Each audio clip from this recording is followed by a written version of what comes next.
Silent John incremental, another silent instrumental, the nerd rap existential. People compare me to MC Christopher a lot, but the fact is I predicted with significance. I'm the oldest geek rapper by far, save K&R, compiling kernels, open bracket, cause I racket. MIT nerds throw your laser pen in the air and wave it all around like you had no repercussions. Now follow instructions, Professor. Why these discussions consist of nothing but incoherent rambling and babbling, but you just still take notes cause you never know what's happening. I'll drop a little nugget, a tidbit if you will.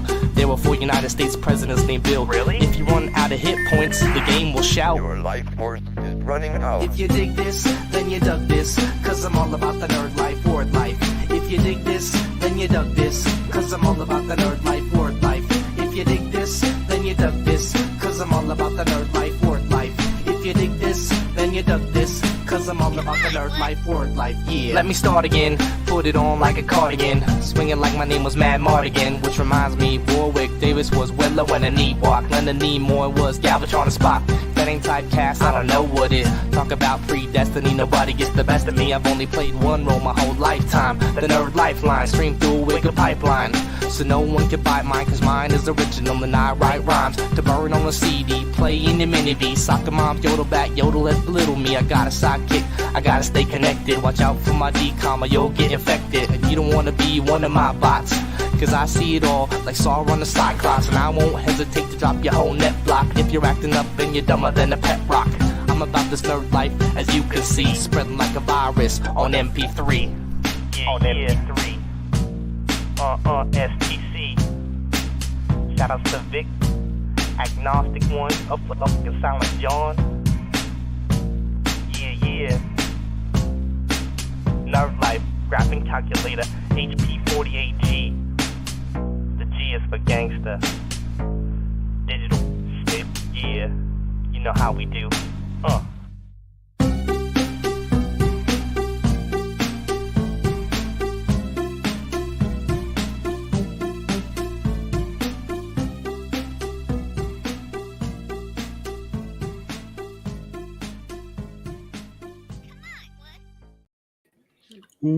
What's up, meatbags? It's the often imitated, never duplicated Tony T. And as you can see, the crew is not here because they've been replaced. All of them fired for their lack of integrity and replaced by none other than the happy Pete. What's up, Pete? Doing good. Little, not jet lag, car lag from traveling, but otherwise pretty good. All right. So how's your week been going, Pete? Yeah, it's been interesting. With Clownfish TV, my partners on this project, we released an interview on the great she-devil herself, the great white whale of gaming, Indiana Frosk Black, of not bangable enough fame. So putting together was interesting. The response has been interesting. Kind of a crazy situation.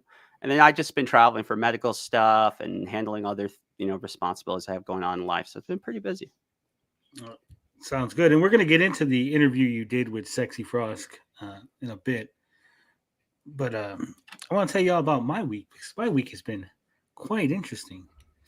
I'm over here getting ready to play some games because we're doing the whole 52 game a year challenge. And I looked at my games. I said, hey, I got some Assassin's Creed games, right? I got the Ezio collection and Odyssey, and basically I got every Assassin's Creed game except Assassin's Creed 1. I don't have Assassin's Creed 1. And I'm looking, I go, well, let me, look on the classics. I got PlayStation Plus Premium, and it's not on the classics. It's not on the classics. So I'm looking. It's not available on PlayStation 5. It's not available on PlayStation 4. I actually have to go to Amazon and buy a physical copy of the original Assassin's Creed, because I've never played it, and there's no way I'm going to play the second game and beyond without having played this first one. Yeah, Mitty, I've never played the first game. Hey.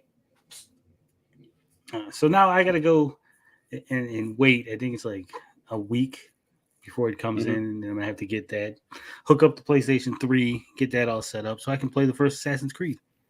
I do own it, but I mostly play PC, and I bought it years ago in a bundle. It's pretty good. I think after you play it for like an hour or two, you've basically have played the whole game. It's like the beats are very. There's not a lot of variety, so it's like kind of like the same thing over and over and over again. Oh, you're making me really looking forward to playing Sorry. this game. The best part of Assassin's Creed 1 is it has the best modern story of all the entries, in my opinion, because it actually has a story that works by itself and is interesting. Is very much more sci-fi than the rest of the games. So that part like works very well, and so maybe it's worth staying in there just for that. I wouldn't say that of almost any other AC game, but one does have a really good modern day part. I feel like when I play Assassin's Creed, I'm going through Unity right now. Thank goodness that doesn't have too much of that. But like even the current entries, so like Origins through Valhalla, I like every time you have to go back to the modern day, you're like, why do you do this to me, Ubisoft? So Yeah, so I got to go ahead and get that. The only Assassin's Creed I've ever played, and I only played, I want to say about 20 to 25 hours, was the I think it's 3, the one with the Native American. yeah, that's 3. Yeah, 3, and I didn't like it. I really I didn't fancy it too well. It seemed like they were like, hey, look at all these cool weapons you can use. You can pick up a musket, you can pick up this, and I was like, yeah, but none of them are as useful as the hidden blades. The hidden blades were just like the dominant, the first weapon you got and the only weapon that was useful. No, I love Assassin's Creed 3, but probably more for its storytelling than I guess the gameplay, because they were experimenting with a lot there, and it got more refined later on. I really love, of course, everyone loves Assassin's Creed 4. Really loved Rogue, so they kind of those ideas that they were playing with in 3 come together better later on. But yeah, there's a lot that doesn't work in 3. It's a bit of a flawed masterpiece.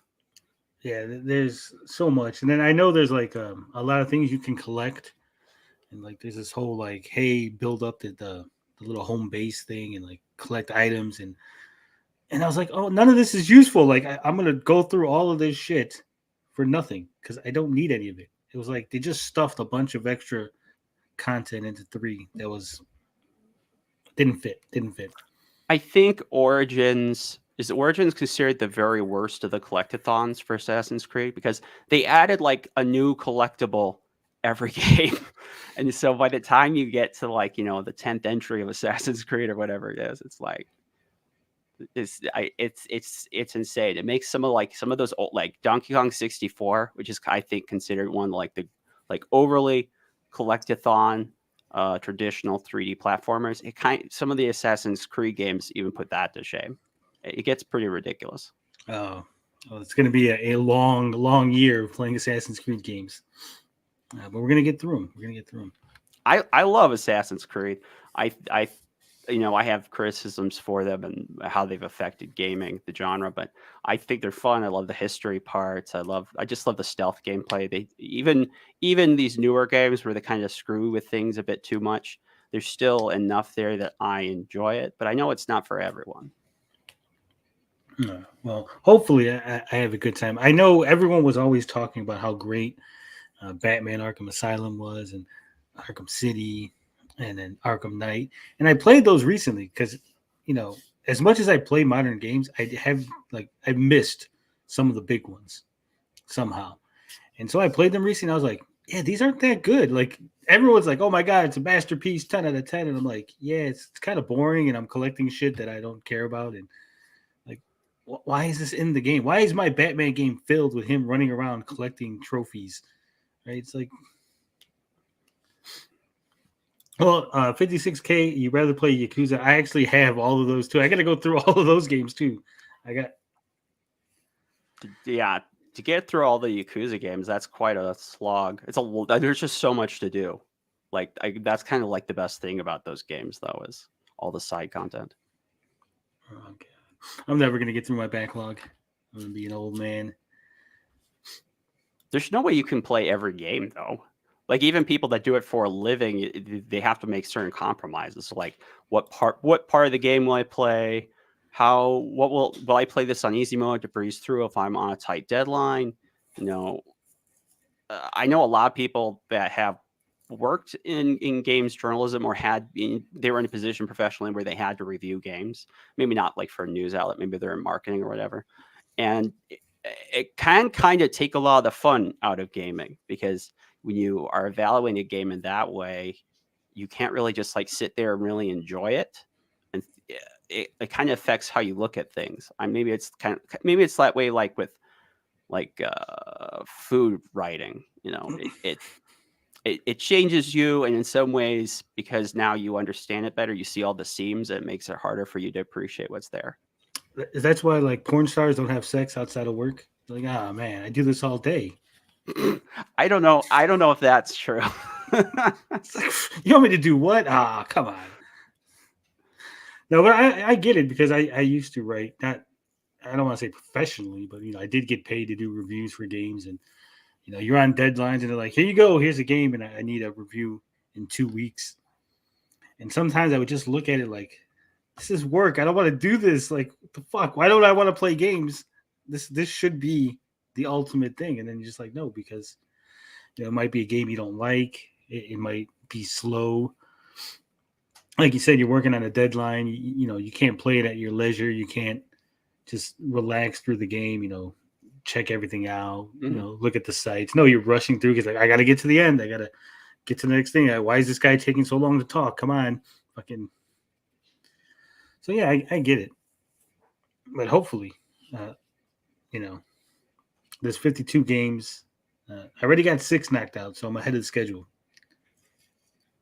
Nice. Yeah, game reviewing. That will be professionally game reviewing, especially in article form. That thing it's going to be a thing of the past soon. It's disappearing. You think so? I don't think it will be. I think it'll always be around. Well, I mean, Washington Post just closed. I'm trying to think what they called their gaming part of the newspaper, but it was pretty successful. Even compared to its competitors, but it wasn't profitable enough, and so Washington Post killed it. And we've seen cuts all throughout the games journalism industry, not just the places where like those people are awful. So like, places like Waypoint or Kotaku or Fanbyte or whatever. No offense to the people there, but they have a certain reputation. But like legitimate places like Game Industry Biz, like where the adults actually are. It's just like so much of this was built on VC money. Like, we don't know if this is going to make money now, but it's going to make money in the future. And now that everyone's tying their belt, they're beginning to realize, oh, this might never make money. So we're pulling the ripcord. And so all these people who have, decently successful careers, what they do are just being dropped like hot rocks. It's kind of hard to see. Well, I think, like I said, it'll never go away. I think it's going to change and evolve over time. You're going to see a lot more fan stuff, and not so much, like Washington Post, professional, the adults at the table, but it's going to be around in some form, I think. One guy doing it, putting out reviews on a website, he probably will be able to make enough money to cover it, right? Having a whole team and then like paying all kind of other shit. I think that's the problem. It's all the overhead.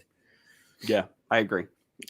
Journalism in general, in any of its forms, it's very difficult to make money on that. And if that, and I know that sounds weird because it's called the news business, but this has basically been kind of true always, but especially since the rise of Google and everyone making their money on ads.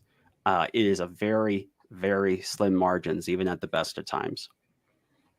Yeah, and then with the internet, with people being able to get news for free off of Twitter, off of other sites that don't have ads, or are basically parroting the same information that you're trying to make money off of. Mm-hmm. Doesn't really help.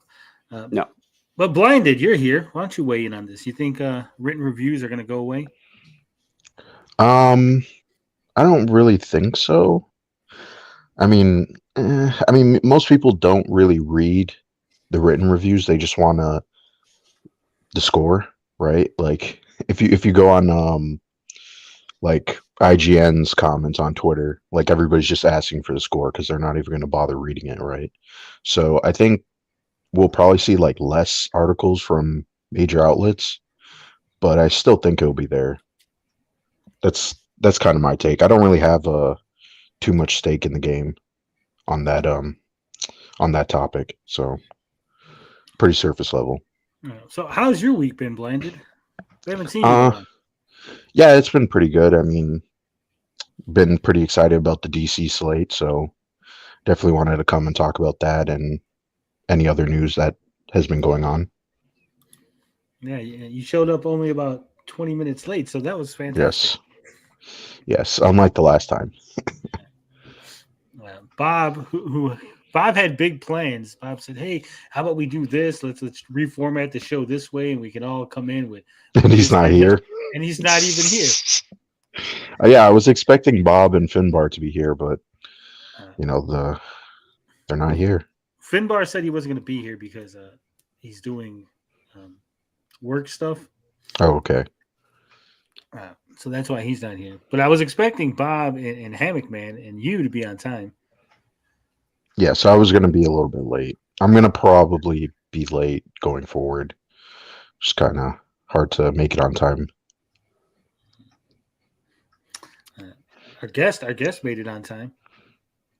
Yes, he did. He was early. I'm from the Midwest. People get very grumpy if you're late to things. So I'm also from the Midwest, which is why I'm always on time. Guess that explains a lot. So, Pete, have you been following the James Gunn DC stuff? Yes, I have.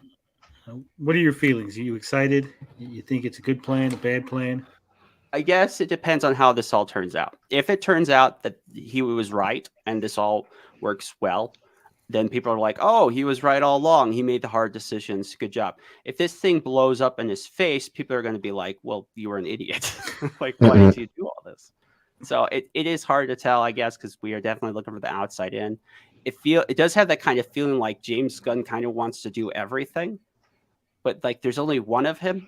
And unless they figure out a way to like clone him, maybe they figure something out with like OpenAI, maybe. But I don't know how he's going to do that, because it's like you're not just a writer and you're not just a producer now. You're like the head of this huge thing, and I'll get Kevin Feige does a lot of things wrong, and we all have major criticisms of what he's done with Marvel, but he does seem to have a pretty good format for allowing just enough control for other people to do it so that he can spread himself out. So he's not like having to waste every hour of the day on individual things. Like he has a good, my words are not coming to me. It's okay. Yeah, I was good. He knows how to designate talent and labor. And I don't know if James Gunn does. And I guess that makes sense. What are your feelings, Blinded? Because you're the DC guy around here. We were going to talk about it last week, but you weren't here. Yeah, I mean, I have mixed feelings. I'm definitely excited that we're getting some nicher characters, right? I've been reading now a lot of The Authority just because, I mean, they haven't really been in the DC universe. So, I've been going back and reading them and seeing what they're like. So, but otherwise, I kind of agree here where it's like, I'm not really sure how it's going to completely pan out. I think creatively it might work because he seems to have like a lot of good talent, and a lot of people, have trust in some of the talent he's bringing on just because they're well versed with the DC universe, and they've also made good projects, right? James Mangold is supposedly in talks to do Swamp Thing, which he's kind of talked about before in the past that he's always wanted to do that. And Drew Goddard, which he's been trying to make a Marvel movie for quite some time. He was supposed to show run Daredevil, and then he had to leave, and then he was supposed to do the Sinister Six, and then he was supposed to do X-Force. So, I mean, he's obviously into the comic book stuff. So, I mean, and he's also made good movies too. So, I think it's going to be interesting. It's going to be very slow at first, which I think a lot of people aren't anticipating. I mean, Peter Safran kind of was talking about that there's going to be maybe like 2 movies and 2 shows a year, which I think is a good start. But it's also a little heavy for them at least, because DC hasn't had the consistency like Marvel. So, I'm kind of curious to see if that's all going to work. But I mean, I think one of the smarter things about this announcement was the fact that Green Lantern's going to be on HBO. Like, it's not an HBO Max series. It's going to premiere on Sunday like a normal HBO series. So I think that also might help the universe, which a lot of people are not really considering, because a lot of people pay attention to these HBO shows like The Last of Us and House of Dragons and White Lotus. There's a lot of TV shows that are kind of popping off there, and I mean, it's been going on for quite how many years now with HBO. So I think it's smart to have a DC show on there, because now it elevates and it succeeds past Marvel, because Marvel really hasn't had that prestige, in my opinion. But I don't know, it could go both ways. I think a lot of people also might see it as pretentious, but well, yeah, because I heard a lot of people were kind of like, I don't really like the comparison with True Detective for Green Lantern, right? It's a bit of a weird kind of mishmash of stories and premises. So I don't think so. They're like space cops, so it kind of fits. yeah, but True Detective is a lot more serious. It's a lot more of a heavier show that's dealing with a lot of themes, a lot of topics that it's an HBO show, right? Yeah, it's an HBO show. I think that's 100% the only reason why he mentioned it. Probably. Yeah, that could be true. Is True Detective the one in the first season where they had Woody Harrelson? Yes. Yeah, and Matthew McConaughey. I loved True Detective. Seasons 1 and 3 are amazing too. It's kind of yeah. I haven't really dived too deep into it, but I've heard good things. I'm just sort of like listening to what the opposite side is saying too, right? Because I'm obviously in favor of all of this, but I think the only thing I'm really not in favor of is the Batman movie that he announced. I'm kind of like, it seems a little redundant to have 2 Batmans that are around the same age. Like, I would be okay if it's, I don't know if they're around the older. same age. Well, I feel like they're going to be, because first off, one, it really doesn't make sense to have an older Batman, right? They're probably going to get someone that's like 35 going on 40. So you're saying Batman got a chick pregnant when he's like 15? It probably like 25, because if you have him be Batman for like 10 to 8 years, like kind of almost like you're doing like the Batman Begins route, where he was with the League of Assassins and then that's where he met Talia, right? You're gonna have to change some stuff, because I mean, in the mythos, like Batman is usually around in his 30s and he starts off in his like early 20s or mid 20s, right? Which is something that we haven't actually seen in the movies. It's usually he starts later on, like late 20s to early 30s. Yeah. So, and we're also getting a really young Superman, right? Where he's supposed to be like 25. So they're obviously going to cast young with these characters just so they can last at least 10 to 15 years, right? And honestly, I thought that he was going to use Dick Grayson as Batman, because the image that he used, a lot of people don't know this, but that's Dick Grayson in that shot, right? So yeah, I don't know why they used that. I guess it's just because they wanted to spotlight Damian, but I thought that was weird to use that, because there's other images you could have used. So it kind of threw things off. And he didn't really, I mean, he did mention the father and son relationship, but that's also kind of similar to the relationship Dick Grayson has with Damian, because, Damian's father is presumed dead. And so he has to kind of step in and be that father figure. So, I'm just like, everybody knows that I kind of like was saying, oh, they're going to use Robert Pattinson, but it's not going to be connected, right? It's just going to be the same actor. But obviously now, probably unlikely. We're probably just going to get a new actor. So, yeah. Do you mind me asking, what do you think happened there with the Michael Keaton stuff? I'm fascinated by that, because they signed him on for really big projects, and now it looks like they don't want to have anything to do with him almost. Well, I think first off, the rumor was that Michael Keaton was going to kind of be thrown to the side. He wasn't going to be Batman. He was going to train Batgirl, and then they were going to do a Batman Beyond movie with him, right? And so obviously those movies got canned. And I I think they obviously were trying to the last regime, right? Walter Amada and them were probably like, oh, let's bring Michael Keaton back because of nostalgia. And I mean, a lot of people like his Batman. I do like his Yeah, Batman, yeah, I right? like it. So I would definitely want to see him again, maybe at least for one more movie. Not in like the Flash scenario, but like just a standalone Michael Keaton movie. But I feel like with the old regime, they've messed up so much, right? Like all these movies were such a mixed bag. Like you either got good things. Look, Finbar's here. What the heck? I did. Oh man, you did. You cut me off. I just saw your avatar and I'm like, what? I thought you weren't supposed to be here. He couldn't Sorry, mate. resist. Got held Oh, up with some man. real world stuff. I feel overdressed, like I have my camera on. Hey, Pete, Yeah. nice to meet you, man. It happens. We could highlight you, Pete. We could put you big. Here, hold on. Now he's the leader. There you go. Now You can go back to how it was. That's fine.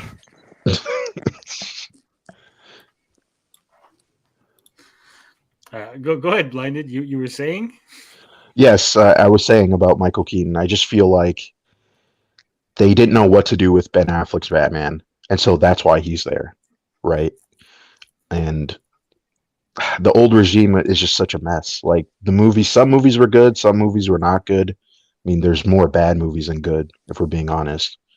And they never really had a clear plan. I know a lot of fans are saying, "Oh, they wanted to see Henry Cavill and stuff," but there wasn't really a plan, right? They weren't setting up any sort of big events. They really didn't have any direction for some of these characters. Like, what was the Superman movie with with Henry Cavill? Like, what was that going to be about, right? I assume Brainiac or a bigger villain, but all of that stuff should have been set up in other movies, or at least be talked about, or have a director and a writer attached, right? Because not everything needs to be connected, but I mean, it's a shared universe, right? That's how they're marketing it.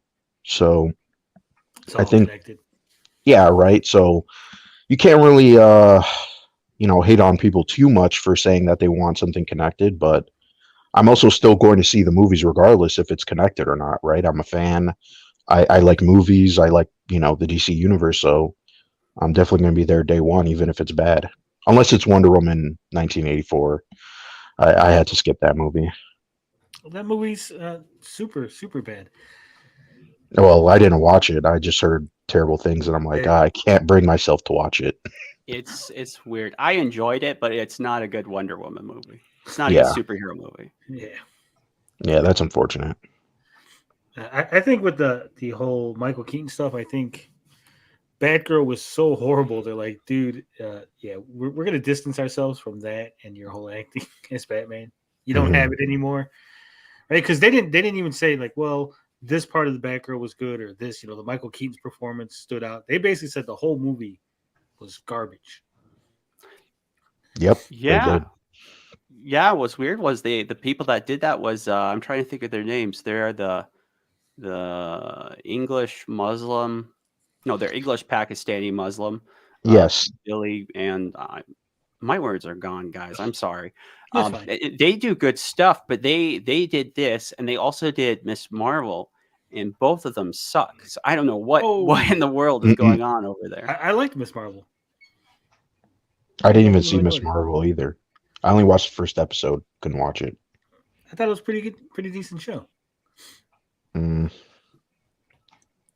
Maybe because I related to the father in the Miss Marvel show. Mm. Well, the father's a scumbag in real life now, isn't he? Yeah. Is he? Yes. I think he got canceled. Well, never mind. That's why you relate to him, Tony. So Ooh. Could be. Depends. What did he get canceled for? Well, he got canceled. Something really, really bad. Pedo Kid-related. accusation. Yeah. Was he a child bad guy? Child bad guy. Yeah, we can't say Well, certain words on YouTube. You know that. Yeah. Oh, bad, well, I already child said bad the guy. word. Yeah, Yes. Allegedly, I don't know the whole story.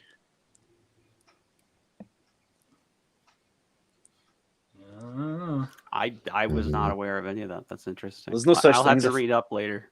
There's no such thing as a false accusation in Hollywood. Mm. Everything's true. Well, we'll see if he comes back. I mean, he's probably going to be in the Marvels, I should say. The TV slate from Marvel has just been.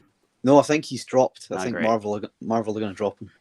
Oof. Yeah, I think they'll just cut. They'll just probably just a just die little off scene that they screen. filmed for the Marvels movie, and they probably could just cut him out or He'll drop. just die off screen like T'Challa. Die off screen, oh man. I just watched that the other day over again. And every time I watch it, I watch it twice, and I just come away with more questions about the movie. It just doesn't make any sense. Black Panther 2. So many Yeah, it things. doesn't. It doesn't. They Yeah, I never won't tell you be- what the hell he died from. I'm not rewatching it. No, it doesn't really. I guess he died from cancer or whatever Chadwick Boseman died from. I don't know. Yeah, but Actually, here's the thing. I don't think they say. They Don't say. They don't say it. Yeah. Just She's working assume. on she's working on the herb, right? To cure him. Whatever it is, they're like the herb will fucking save his life. Even though he's got the herb running through his veins, for some reason he needs like a booster of the herb to save him, right? Yeah. It's dumb. It's dumb. He And died then I'm from like, dysentery. yeah, but then I'm like, wait a minute. Like he has a son, and the mom knows the son exists, right? I'm like, hmm well, if it's a genetic disease, they should probably keep working on the herb to make sure the son doesn't die, right? Yes. But like they never mention it. They're just like, well, whatever. Then later on in the movie, when the mom goes to the girlfriend, right? She's like, hey, I need you to go rescue Shuri. If you watch the scene, the little boy that tells him, oh, you're here for the headmistress, that's the son. That's the son. Yes. So why didn't neither one of them recognize each other? Why wasn't she like, hey, grandson, hey, grandma, fucking mom's over there, right? Well, I think that's the moment when they met. No, because she tells them that they met before. What's I her thought- name? Yeah. At the end credit scene, I thought that was implied that that's the moment when she first met. You sure it's the same kid? Yeah, watch the scene. It's the same kid. I'm not watching it. I'm not watching it again. It is the same kid. Yeah. Well, then that's really shitty of Nakia to be like, yeah, they met, but I never told her that was the son, and she never actually, technically she didn't meet him. She just said hi to some kid. It was like I assumed it was like all off screen for that reveal, right? It's stupid. Listen, I hate that movie. It's boring. It's self-indulgent. It's everything wrong with the MCU and more. And one more gripe. So they have a funeral at the beginning, right, for T'Challa, Mhm. and they make it seem like this is a traditional funeral, a Wakandan funeral, and then his casket gets raised above into the air into the little spaceship, right? hmm So if this is traditional, what did they do before the spaceships were invented? Who knows? Probably just Was put it- him on a boat. Was it just two guys like pulling ropes, like lifting them up in the air? Well, here's my question. This has happened before to him, so they must have went through all this before when he got snapped as well, right? Possibly. Well, they had to have done. He was the king. He died. Must have had a funeral for him. Why Why are do they all- so, why are they so ultra sad this time, and they went really last time? Mm. you ever notice in like all TV and movies now, like every funeral is a Viking funeral? Yeah. Yeah. That's not how it works at all. Like the vast majority of cultures do not do anything like that. Well, it's all because of Star No, yeah. Wars putting fucking Vader on that pyre. Well, they got to make it cinematic. You see, normal funerals are not cinematic. They're boring. Have you been to a funeral lately? Like maybe you got to go to a Hispanic funeral. They're anything but boring. We got food. We got people it was a joke. arguing. Drunk uncle comes in. He's beating people up. Oof. What the heck? In my experience, white American funerals are pretty boring. They're very sad. Like they're very sad for the people there, but there is kind of a bit of like it's a little bit sanitized, maybe. Than If there was a from, like, spaceship you'd see involved. elsewhere. If there was a spaceship involved, I'd go to every funeral. Oh my God. Even funerals of people I don't know, just to see the spaceship. Where did they take his body? That's what I want Space. to know. Just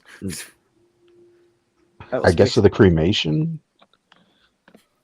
It's like a space cremation. Who knows? how come the mom didn't get one of those funerals? Like they hold this huge funeral for T'Challa, and then the mom dies many and questions. like throw some fucking dirt on it. it's dead. Oh yeah, that is a good point. I completely forgot about that scene. Well, were they not Oh. right in the middle of a battle of some kind? Could they? Well, they could have. The battle was done, and Yeah. then they were like, He even said that he gave him a week. He goes, "You got a week," so they could have organized the funeral within that week period. "Yeah, I feel like maybe the funeral should have been reversed, right? Where the queen gets the grand one, and T'Challa is kind of it's more like personal." And they're like, "This is your second funeral. We're not going all out again for you, T'Challa. Yeah. You get one." Oh, movies just sucks. Yeah. Hopefully, DC doesn't have any moments Funerals. like that. No funerals for the DC movies. God forbid. So, what do you guys think about the whole possibility of Ezra Miller coming back, keeping his role? Yeah, it seems more likely every day, which is hilarious. The Flashpoint movie must be damn awesome. Well, James Be able to Gunn, keep him around. It James must be, Gunn like, did the best say movie ever. he He did said it was say the that it best was the superhero best. movie. Yes, which I think is kind of crazy and like thinking about it. I mean, he's made some pretty good, comic book movies, right? A lot of people would consider them the best. So for him to say that about the Flash, it's high praise. So I'm definitely excited to see it, if it's good or not. I don't know. I seen the leaks of the toys with the Dark Flash, where it looks like Venom. Yeah, It doesn't look. I mean, just from that, I'm not excited about it. I don't think that's gonna. I think there's a throw off villain, and I think he's one of them because it seems like they're going to do some changing of the lore, where I'm suspecting that Reverse Flash is actually in the movie, but it's not the traditional Reverse Flash I think or Barry's even the second one. Yes, that's who I think is going to be Reverse Flash. He's the one that kills his mom, and so it's going to be like really dramatic and stuff. Yeah, but that's going to be kind of stupid because they basically did that whole Barry Allen is really the bad guy in the CW Flash when he turned out to be Savitar. Hmm. Yeah, but how many people watch that? Yeah, wasn't that later? How many seasons in was that? I want to say 5, maybe. Yeah. I don't even like any of the CW shows. Like, I couldn't watch them beyond like 2 episodes. I They were actually just like so that. bad. They were so bad, it's so good. Really bad. Couldn't watch it. I like Supernatural, but it's not. It's not a DC thing. No. I was gonna say I like Mhm. Constantine, but CW didn't make that. I think that was NBC. No, Yeah. yeah. Poor Then they thing. brought him back to was it Legends of Tomorrow? Unfortunately. Yes. And then they got rid of him. I also like Supernatural. It was I think it's one of the best shows on TV until the last fucking episode. Yeah, Oof. the last season wasn't great. The last few seasons, like it felt like it just wasn't invested. I don't know. It just didn't do anything for me. Well, I just think that last episode, just don't pretend like the last episode doesn't exist for Supernatural, and just consider the second to last episode the true finale, where they drive off into the sunset. There's still optimism. There's still hope. They're both alive, going to hunt monsters. Not that whole silly, he got killed on his first mission back, and now we get to watch fucking Sam I don't get think old. they said it was his first mission back. I thought it was like at some point later, not like way later. Like I don't know. It is a little weird because it's like, how many times has these people died? How many times have you brought them back? They fought God, right? They fought God, and it's like, and survived, and then he just some random farm vampire. implement. He lands a farm implement, if I'm remembering. Yeah, he like pushes him up against a thing, and dies. Oh my Oh god! wow! And Who then dies? God? no Dean. No, Dean. I haven't They watched brought it. Dean back. Why would you just fight now, God? though, for their spin-off that might get another season. The I haven't Winchester. watched that. It's not it. It's very much a sequel to a classic property in the modern sense. So either you're going to love that kind of thing or you're going to hate it. So to answer Finbar's question, why they fought God? Well, in this universe, God gets kind of bored, and he's just like, I'm not happy with this no more. I'm gonna move on. And they're like, dude, what do you mean you're just gonna leave? He's like, well, yeah, I'm God. I can do whatever the fuck I want. I'm just gonna leave. You guys are on your own. And hilarity ensues as they travel, find God's sister, figure out that they could kill God with a gun, but they can't really kill God with a gun because turns out he tricked them. Also, everything they've done, God has written down in a book because he's actually the producer of the show. It was Wait. it was a bad conceit. What show is this? Supernatural. Dude, Yeah. it started out as a hunt, monster of the week. They would go like, oh, there's a monster, there's a werewolf killing people, and they'd hunt it down, and that'd be the whole show, right? And then the next week they'd hunt down another monster. Then at some point they're like, hey, angels exist, and there's God, and there's the devil, and this angel's in love with one of the characters, but maybe it's a gay relationship, but maybe not. And like, we're just gonna tease this. We're gonna tease this for like the next 9 years. It was ridiculous. I love that show, but you definitely. I wish it had gone a different direction. Wait, who's gay now? God. No, The angel may or may not be gay. For How cool would that be if it was God and the devil? God and the devil being gay. Okay. I'd watch that show. You say that, and that's going to happen They now. didn't want God to leave. No. But surely you would want God to leave so that you can do whatever you like what mom and dad go out for the weekend. They were still being controlled by what God had already written, so they didn't like that. So they wanted to kill God. Yeah, they actually do. They kill God and replace him with an angel that's the son of Lucifer. Because that would be better, wouldn't it? Yes. He's like a young adult teenager. So I guess it was better than everything being deleted. I don't know. That seems they kill God. A little unwise. They kill God and replace him with a young adult teenage Lucifer's son. Yeah.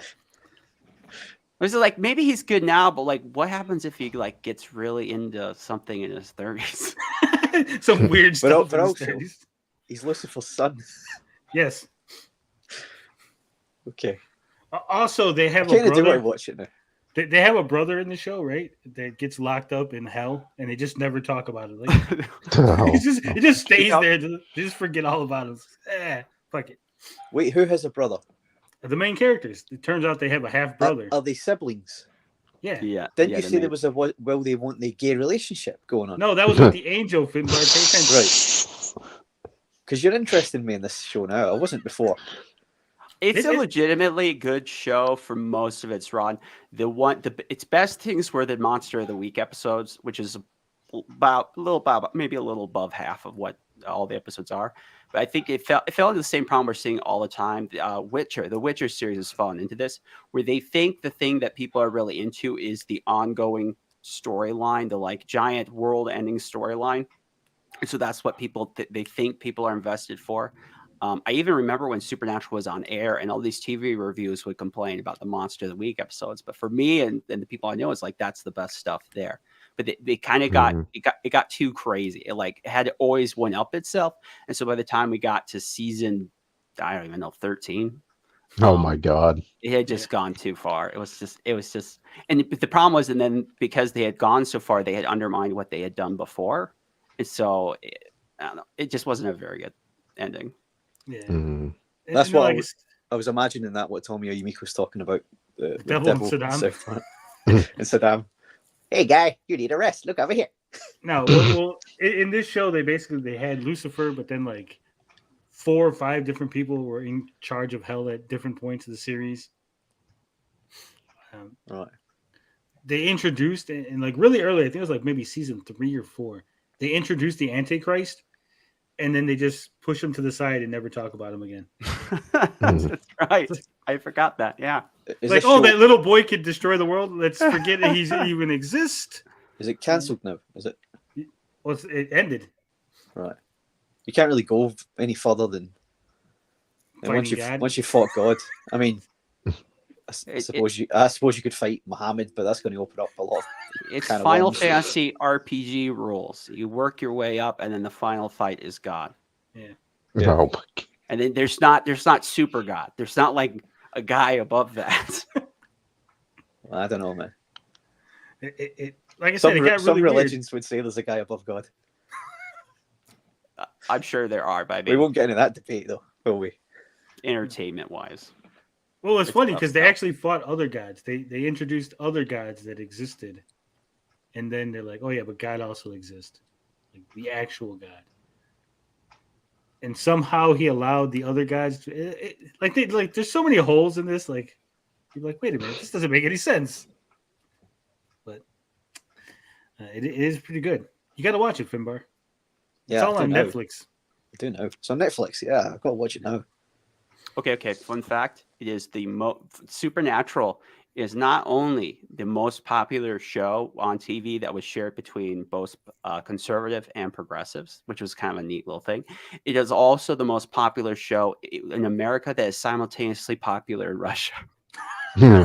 Apparently, there is a humongous Supernatural fandom in Russia. They love Supernatural. They're so into it. Also, Pete is wrong because it is a DC property. Because there's an episode of The Legends of Tomorrow where they go to the Supernatural universe, and the Supernatural car is actually there. They don't meet Dean and Sam, but the car is there, and they tell you that is an actual real universe within the DC multiverse. Did he meet There God? there was a Scooby-Doo episode of Supernatural, and it was good. Like, it actually was legitimately good. It was. I might have to check this out now. Oh, It- man. It's good. It picks up. There's some lulls in it, but it's generally really good. But now that we got a full house here, we got to ask Pete. I don't know if you guys have watched it, but Pete interviewed the legendary Sexy Frosk. He What, always before says or that after? every time I've heard him bring up Frosk in chat. He always describes her as Sexy Frosk. Was that before I or don't know after why. she bunned That bunned was the after. veggies on the way out of? It was after. it was just recently. So because she's given up everything now, hasn't she? Is that right? She's off of Yep, that's what she social said. media, etc. Oh, man. So have you conducted the last interview with her? The Yes. only.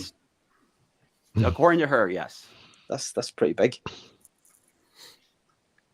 Yeah, So- kind of, a little bit. All right. Don't downplay it, Pete. Don't try to be modest here. It's weird. I've had so many people.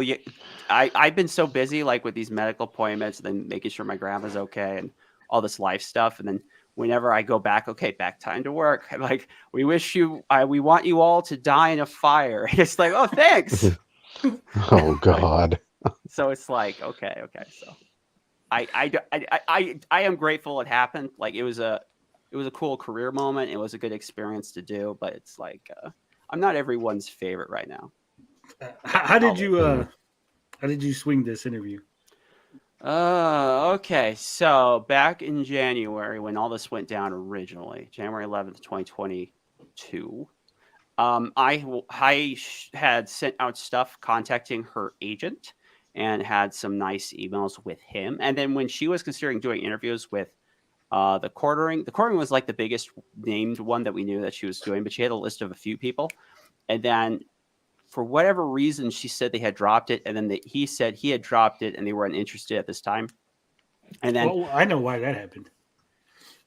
He got pushback when he said that he was going to interview Frosk. Everybody Yes. came out and said that he shouldn't platform the evil liberal Frosk crazy lady. It was crazy. They had people on things like, and I don't know this for a fact. Okay, so this is just from memory. Like some of the people we see on like Friday Night Tights or any of the GG crew, there were legitimately people saying talking to her, having her on was a very bad thing.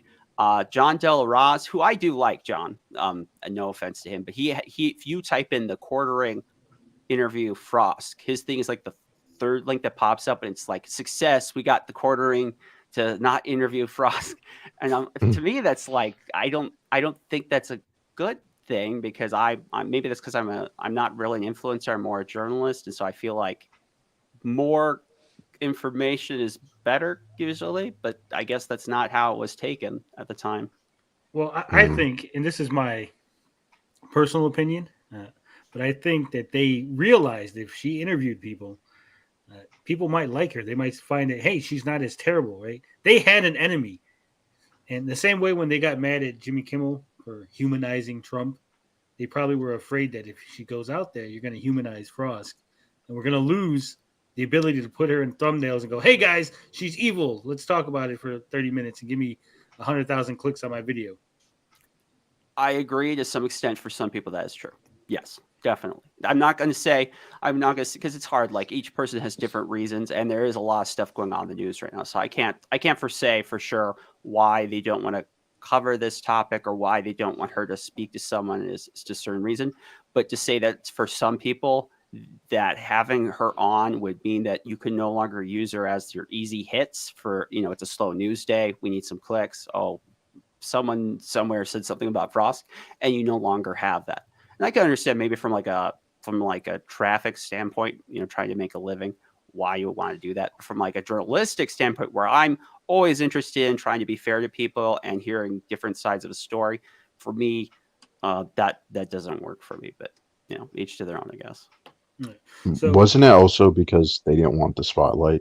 Because I remember EVS was talking about it in a stream, and he was like freaking out about the quartering doing this interview, and he was like, this is unwanted attention, and it's just going to cause the community to crumble and stuff like that.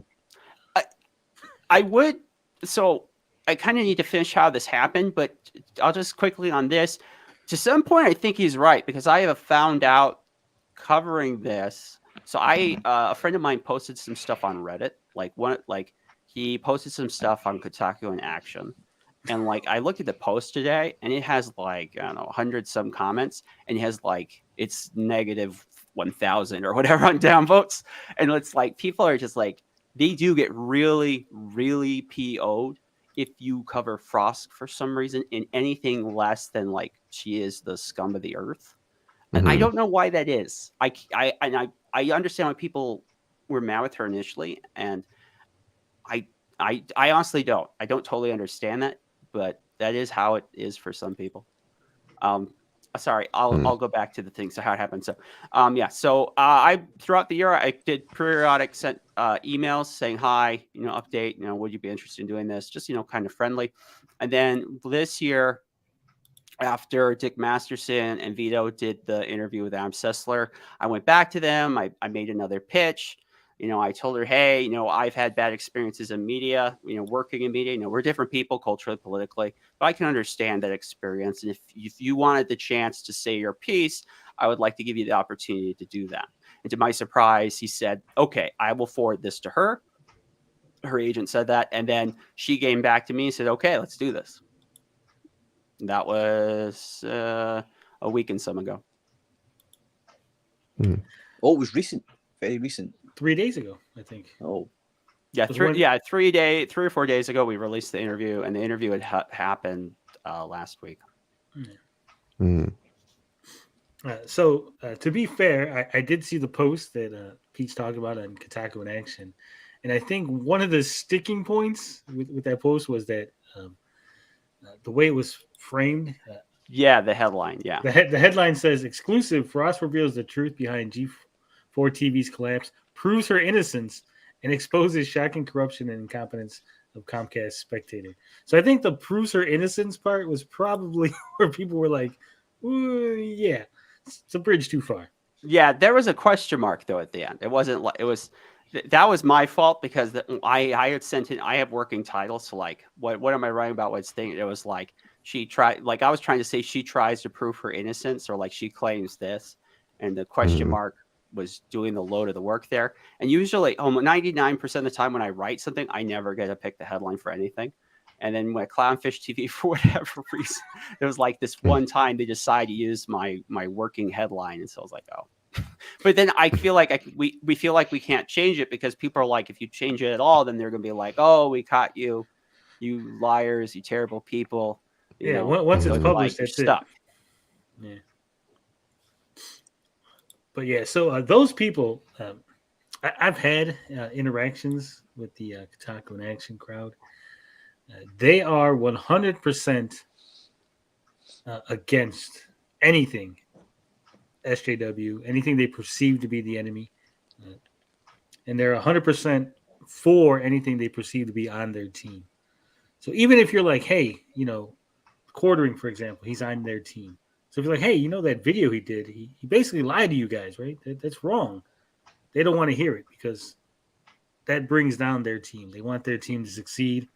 Anything that makes their team look bad, they don't want to deal with it.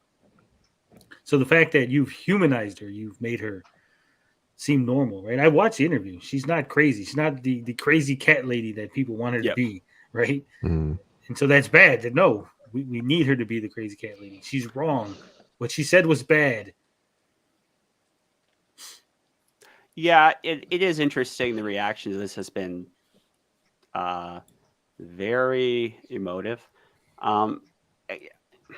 It's hard because you're like trying to speak to intentions or why people think or feel a certain way, and so I'm not a mind reader, and I don't want to assume for the audience why they feel a certain thing on an issue. But look, the world's a complicated place. There are oftentimes things are framed in such a way that we don't really hear the full of it, or we get the spirit of what actually happened. But I think part of the problem is that Comcast and or Frost decided that for so long they wouldn't really engage with what was said, that it left a vacuum to be filled, and it was filled by every possible worst thing you could say by Frosk, and they could do it because they just say anything. And that was a crazy thing when I was looking through my notes over the holidays, like, okay, so what kind of product do I want to cover? And I was like, Adam Sessler is going to talk to Vita. So I was like, okay, that's interesting. And then like, has Frosk talked to anyone? So I went through all the articles and stuff I had read, like the Washington Post had that thing, Kotaku had their thing, I had my own thing. There is no quote or comment from Frosk. No one interviewed her. No one talked to her. All we've been working on basically for the last year, everything that's fueled the millions and millions of videos, all the social media traffic, is like a 5-minute clip in like 3 tweets. And that was like, okay, wait, maybe there is something more here. Like maybe there's some questions that need to be asked. And while I disagree with what she said initially, talking to her, I do like her. I think she's a pretty normal person that made a very bad decision one time, and unfortunately, it has really stuck to her.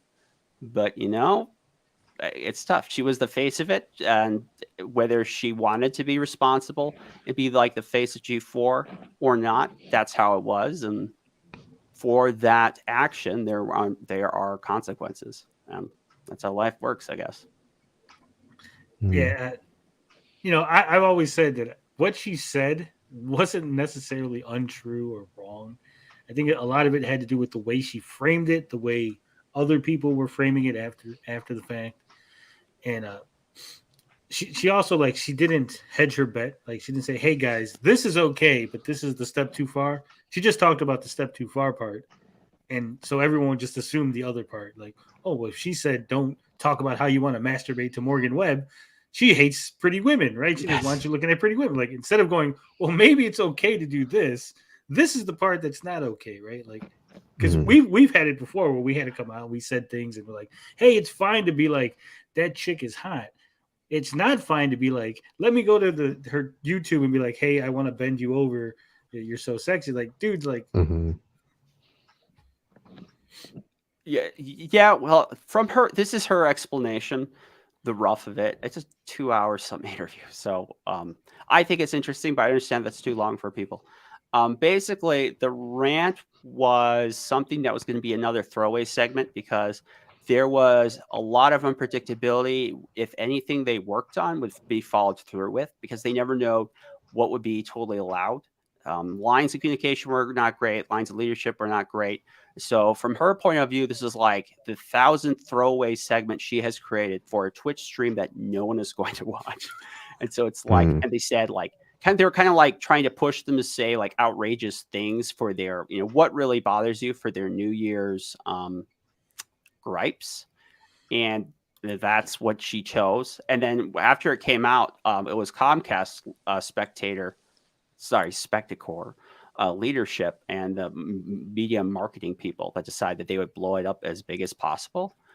And then for me, I think what made it so big, it wasn't just that she had said this, but the fact that it had been magnified by like the most annoying people on Twitter and in games journalism, like the people who are just so obnoxious. It's you can taste it.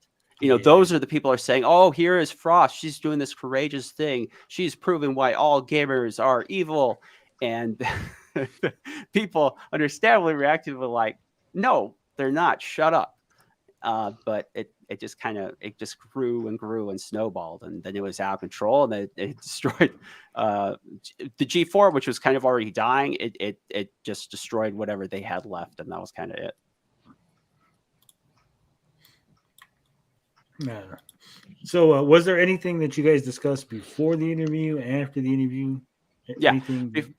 Yeah, before. So especially during emails, you usually try, especially if it's a sensitive subject or you believe the person might be worried about concerns of security. Yeah, they're a little hesitant. So you try to outline what you're going to do, what concerns you have. As a general rule for my interviews, especially for my podcast, which is kind of what this went with, I've people, if they say something during the interview and they say, "Oh, that's not what I meant," I do let people redo it. I will try to respect that. I also do respect things about concerns of security.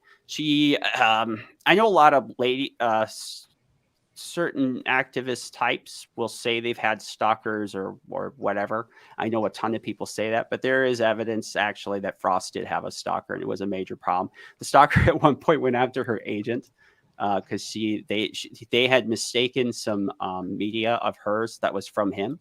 And so the guy showed up and they had to get the police involved. So I had to be very aware of things like security and making sure we went through details. Like I didn't name anyone so it comes back and can get her. So I didn't want to name like where she worked or anything like that.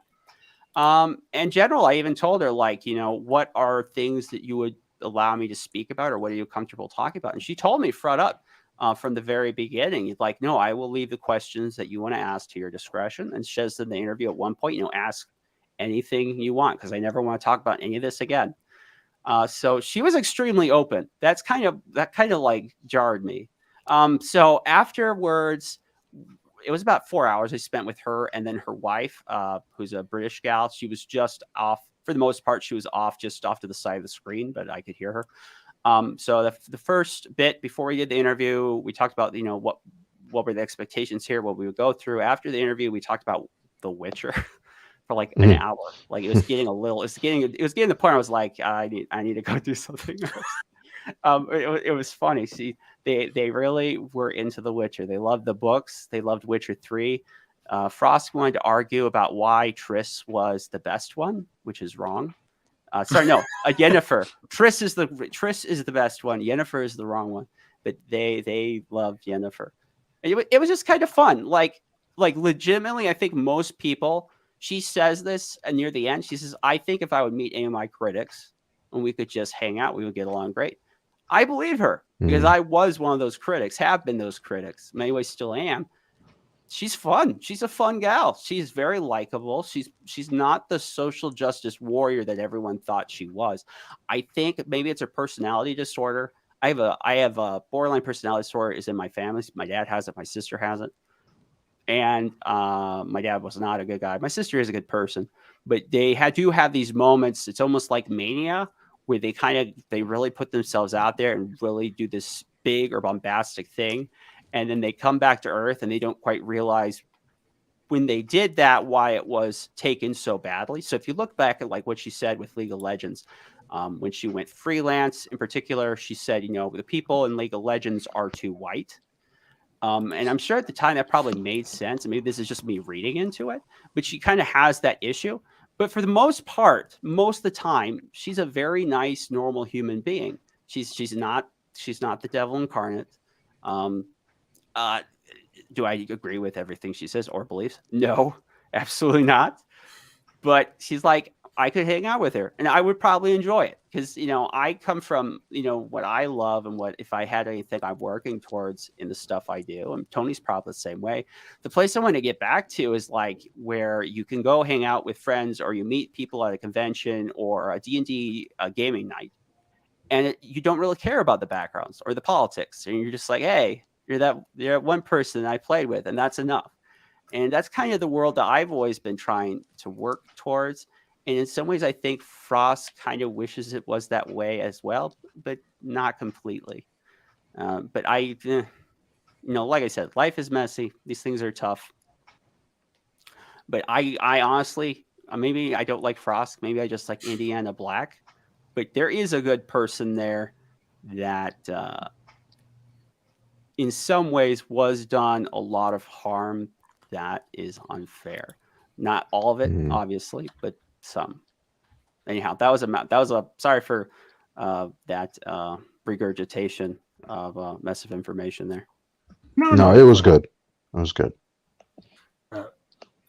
I was shocked to learn that Frosk Kurin actually means frog. Maybe that's why. Maybe that's why I think she's sexy. She is very. Here's the thing. Now, this is a theory I've had. I talked to Jake James Lugo, who covers a lot of the same kind of stuff yesterday, and he didn't totally agree with this theory. But I think part of her issue is that she was not in the U.S. when we had the culture war stuff get really hot in 2014 and 15. She was living in China.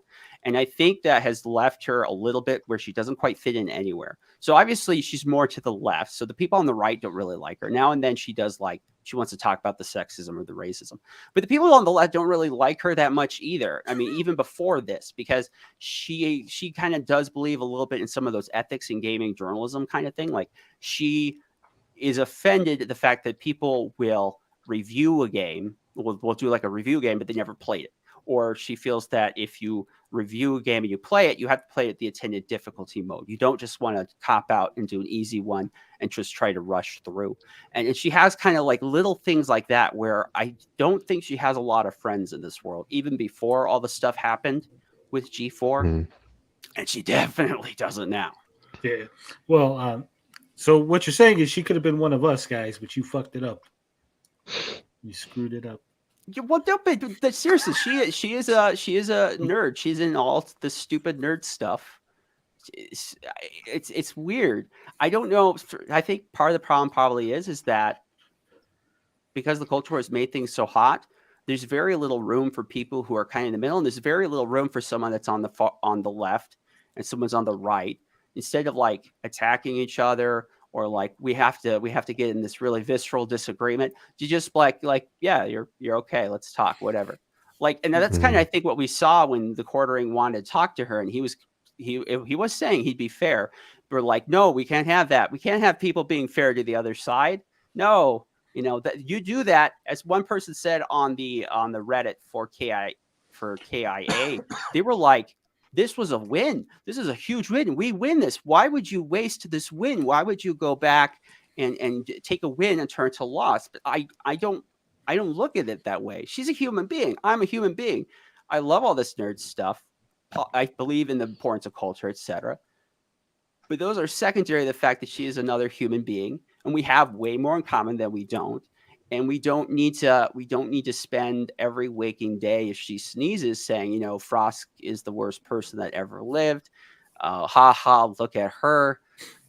Maybe I'm naive and I just kind of want to keep this more professional, but that is where a lot of stuff is. But that's the internet, man. I mean, that's how everything is. Pete's too innocent for the internet. Pete's too sometimes reasonable. Yes. Sometimes yeah. Too reasonable for the internet. Yeah, it's funny because Pete always mentions people, and I'm like, yeah, that guy's terrible. What do I care what Jake James Lugo says? Or what do I care what the quartering says? But we still love Pete here. Yeah, I don't think she's a bad person. I watched the interview all 2 hours. Anyone interested in Thank the you. story should go ahead and watch that. Keep an open mind. Don't just go in there like, oh, downvote and she's evil, right? No, actually listen to what she says. Take her at her word, because I know there's a lot of people that in the KIA, in the Kotaku in Action, they were like, oh, well, she's lying. She's not telling the truth. She's just saying these things, No, take her at her word. She seems genuine. She seems like she's being honest and open. She did tell Pete, hey, anything you want to ask me. So, yeah. Yeah, and people were saying that had watched this. I've listened to some streams that she was not apologizing for what she said. She was not taking responsibility. That is not true. And it's in the interview closer to the end where she apologizes several times. She doesn't feel that what she said was untrue, but she feels like it was for a specific audience. And if you work on communications, that's the norm. But if you're thinking about YouTube, you are communicating to everyone always. So you kind of have to treat it that way. I almost lost my train of thought there. And what was I going to say? But she did. She apologized several times. She was sad that what she had done had hurt her coworkers. She feels really bad. Like, legitimately, she is very depressed about a lot of this stuff that has happened. Adam Sessler, who says he hates gamers and always has, and he doesn't. I think he feels a lot of emotion. I think she does too. I think her wife does too. What she most felt bad was the lizard tweet.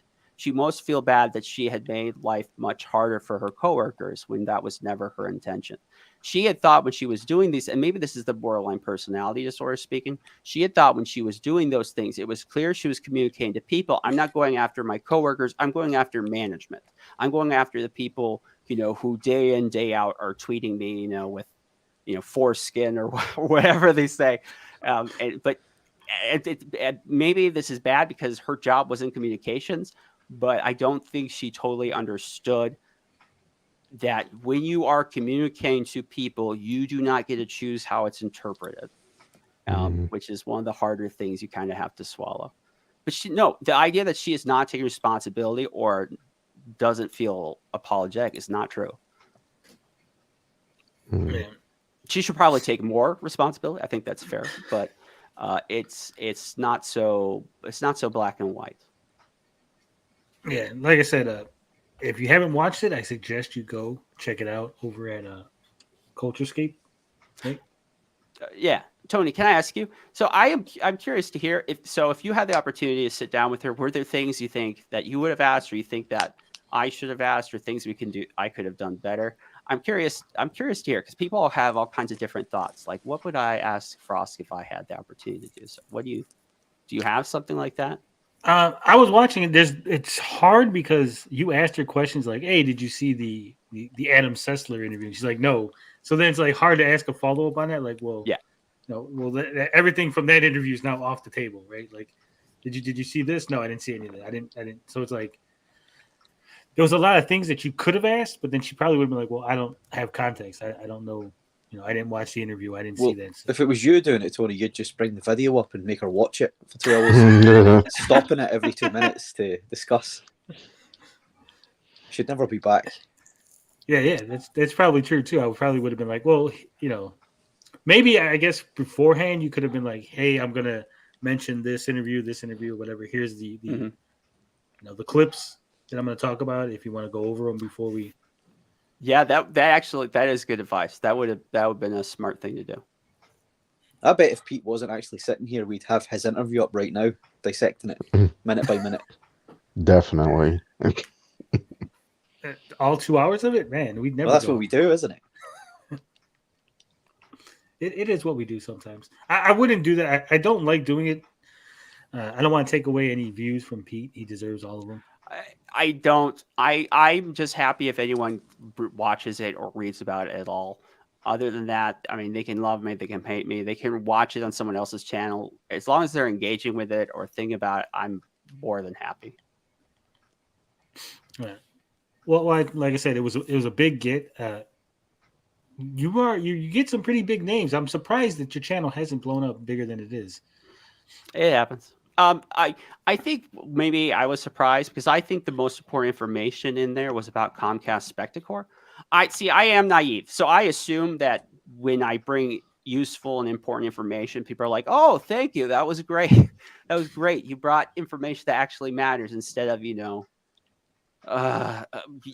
e-drama or what one person said about another person." It's like, it's entertaining, but it's not going to change the world. But when I can tell you that a multi-million-dollar company, which is a subsidiary of a several billion-dollar company, is not renewing contracts and then routinely flaunting and breaking labor laws so they can soak as much free labor out of employees as they possibly can, that there's a good case that there is theft, that there might have been sexual antics on production, that there were a lot of problems you could be that they're talked about in the article and video. I thought that would be interesting to people, but that I don't know what people don't want to talk about that, but maybe that's just me. Maybe I'm just naive. I think it's super interesting that that Comcast would do this kind of stuff. It seems newsworthy to me, but yeah. I think because it's in the 2-hour interview, that maybe either people didn't get to it or they kind of skipped over it.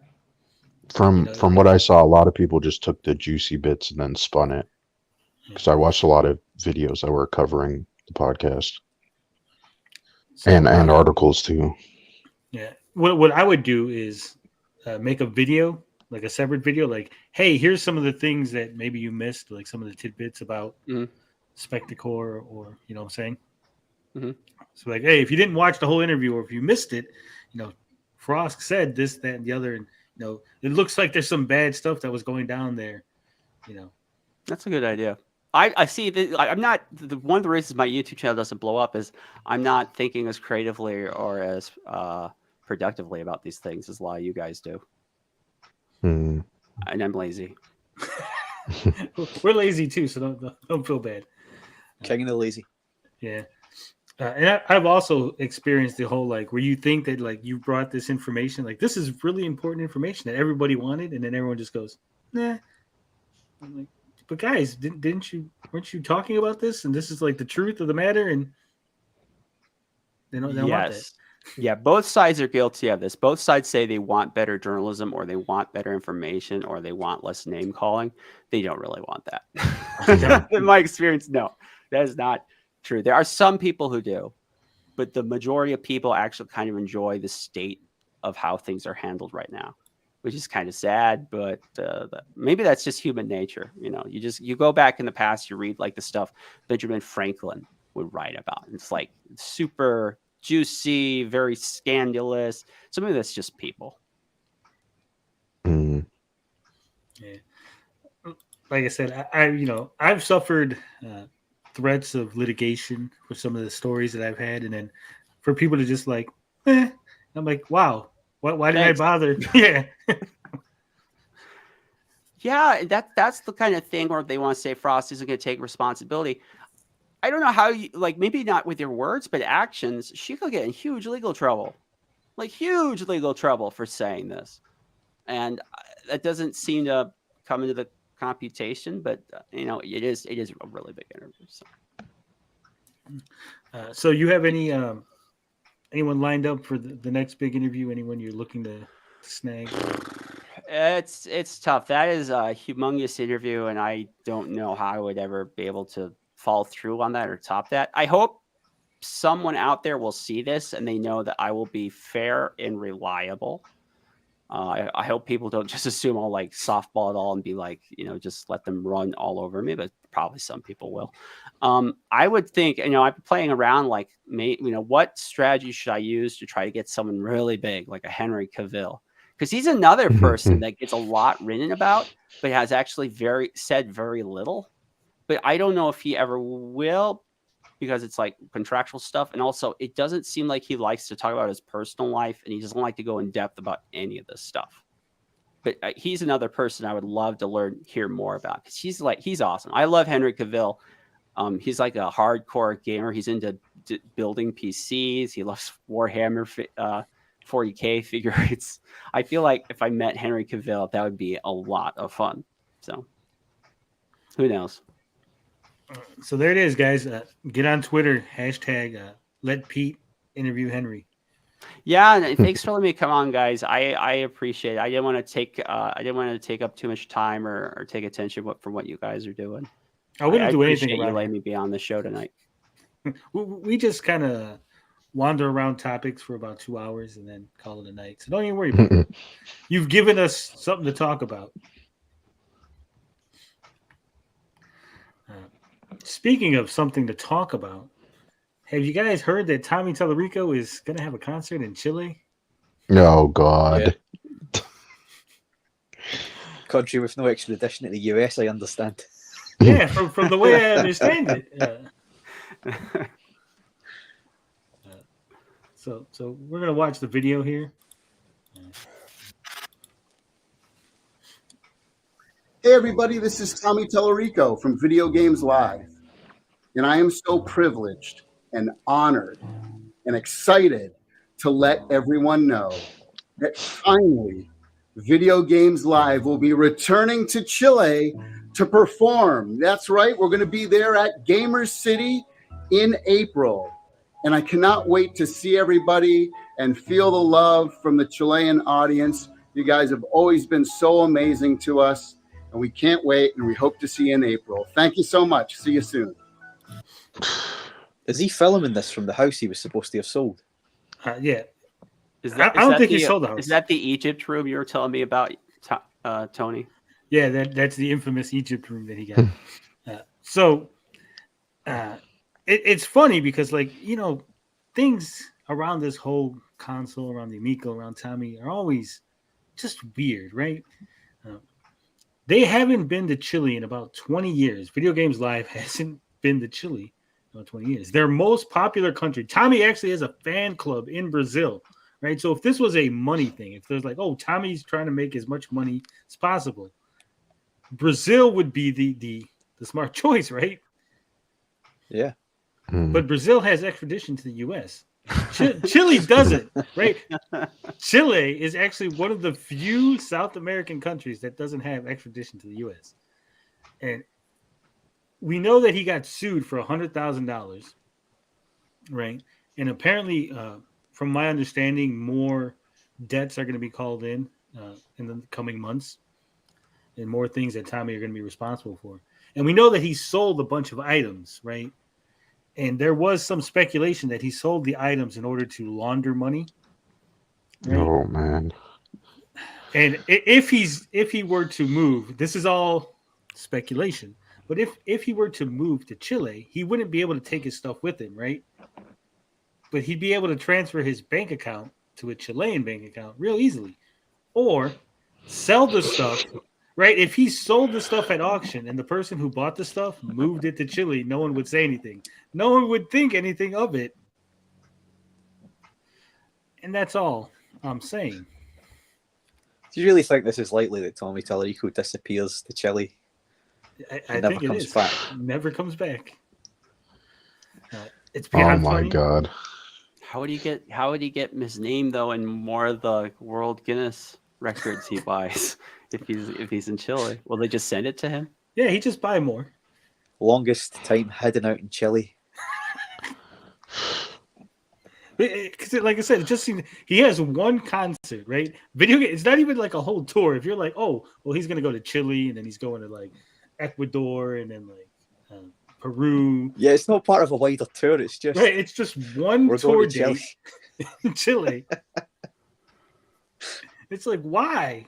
Right, again, if it was like to raise money, if you were like, oh, well, Tommy's trying to raise the money to pay off the debts, right? You'd be like, why is there only one tour date? Why is it in a country that he hasn't been to in 12 years? Why isn't it in the country that has the most Tommy Talarico fans out of South America?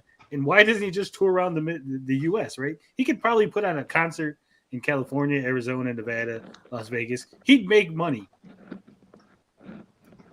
It's I don't know. Well, looking at this with a logic hat on, and I know that Tommy Talarico's crazy, right? So maybe logic's not the best way to look at it, but he never killed anybody, okay?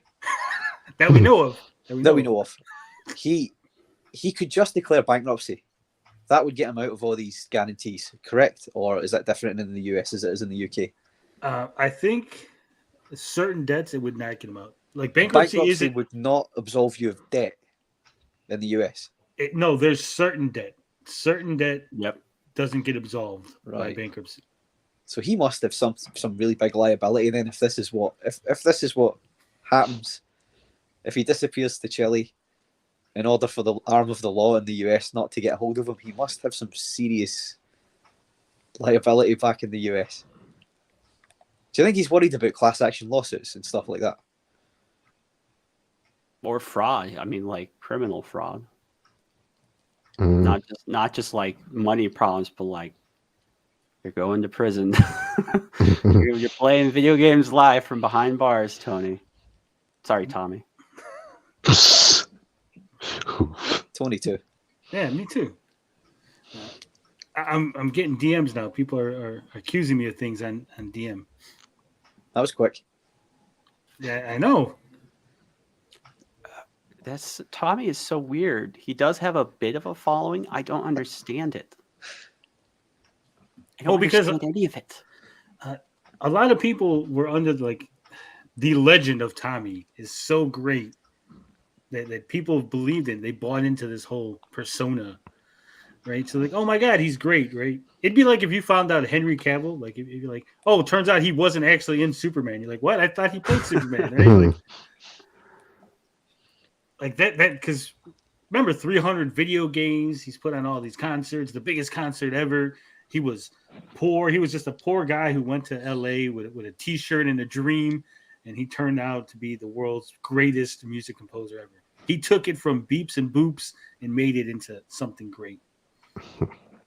And then turns out it was all just bullshit. It was all just lies that people believed and bought into. So do we think that he goes to Chile and Video Games Live just doesn't happen, or do you think he does it and he just doesn't get on the plane? He just doesn't come back. Yeah. But do you think he does the show? Yeah, I think he's going to do the show. Why not? You're already there. You might as well do the show. Well, he'll need a bit of starting cash, won't he? Yeah. As well. I mean, this is a guy who tried to sneak $100,000 into the U.S. while simultaneously implicating all of his bandmates in a structuring plan when caught and confronted by the customs, right? So it's not. It wouldn't be a shocker for me if he was like, "Hey, I'm never coming back." He was just holding it for his friends, Tony. That's what friends do. Like I don't know how much you follow people, but people have started coming out and basically saying, you know, I played at Video Games Live. We thought it was like a local orchestra event, and we got on a bus, and next thing you know, we're on like Video Games Live, not getting paid, and Tommy's keeping all this money. Wow. And his shoes. Yeah. He even has terrible taste in video games. If you go back to his show, what was it? Was it Electric Playground? I don't remember the name of his original show. He gets like every major title people like now wrong. Every single one is kind of amazing. He's like, Smash Brothers Melee is the worst game I've ever played. I don't understand what people like this. It's terrible. It's like the most popular game for that generation that's still played. It's so funny you mentioned that game out of all the games, Pete, because Tommy gave that game a 2.5 and then proceeded to lie about it for the next, 13 years and said that he never reviewed it. I never reviewed that game. Why are people saying that I reviewed it? I never reviewed it. And we're like, Tommy, you reviewed it on your show. You gave it a 2. No, I didn't. And if I did, I must have gave it a better score than that. You guys are lying. He would have people banned from forums for pointing this out because he called them liars. And then moderators would be like, well, of course Tommy's not lying. It's got to be these idiot trolls. And then after all that time, somebody dug up the footage, showed the footage of Tommy giving it a 2.5, and Tommy went, I don't know what to talk about. I was trolling you guys. Obviously, you guys didn't realize I've been trolling you. So that's not how it works. You don't just get to change the narrative. Look at the viewer numbers spiking since you've got his face up on the screen. Yeah, he brings in the clicks. I knew you couldn't stay away from Amico. And don't say this is Amico adjacent. It's Amico adjacent. Tommy Talarico isn't the Tommy Amico. Talarico is the Amico. Doesn't Tommy? I remember Tommy at some point. He did mention you, right? Like He hates somehow. him. Yeah. Hates me with a fiery passion. An East Coast Italian passion. Hates me. Tony is not Tommy's Italian word for friend. Tommy is amazing. I love all this stuff on him. Tony's shared a lot of this stuff, so that's kind of how I kind of know some of this. But it's like it's between the fake Guinnesses, between he's saying like I'm trying to remember what game it was that has Miyamoto, and they were like they designed the game. Metroid Prime. Yeah, that's right. They designed the game around my sound effects from the All lies. from his stuff with Roblox to goodness gracious, there's so much. Unless you've been ripped off by him, unless you're one of the people that invested in this thing, you can't stay mad at him. He's so much entertainment. He is incorrigible. He's a sociopath. But yeah, it's kind of funny. Or like even back on Electro Playground, he would review games his company was working on, and he would give them great reviews. And he's really good at what he does because you would never know that looking at him or his delivery. It was kind of scary, impressive actually in that way. Well, he wasn't under scrutiny back then. Now after all this, he has people making videos, 2-hour-long videos, looking into every facet of his backstory and digging up all the lies that couldn't be verified back in the day because there was no YouTube, there was no Reddit forums, there was no Wikipedia even really. So all these lies he made up, nobody challenged them. And he got away with it for so long, kept doing it.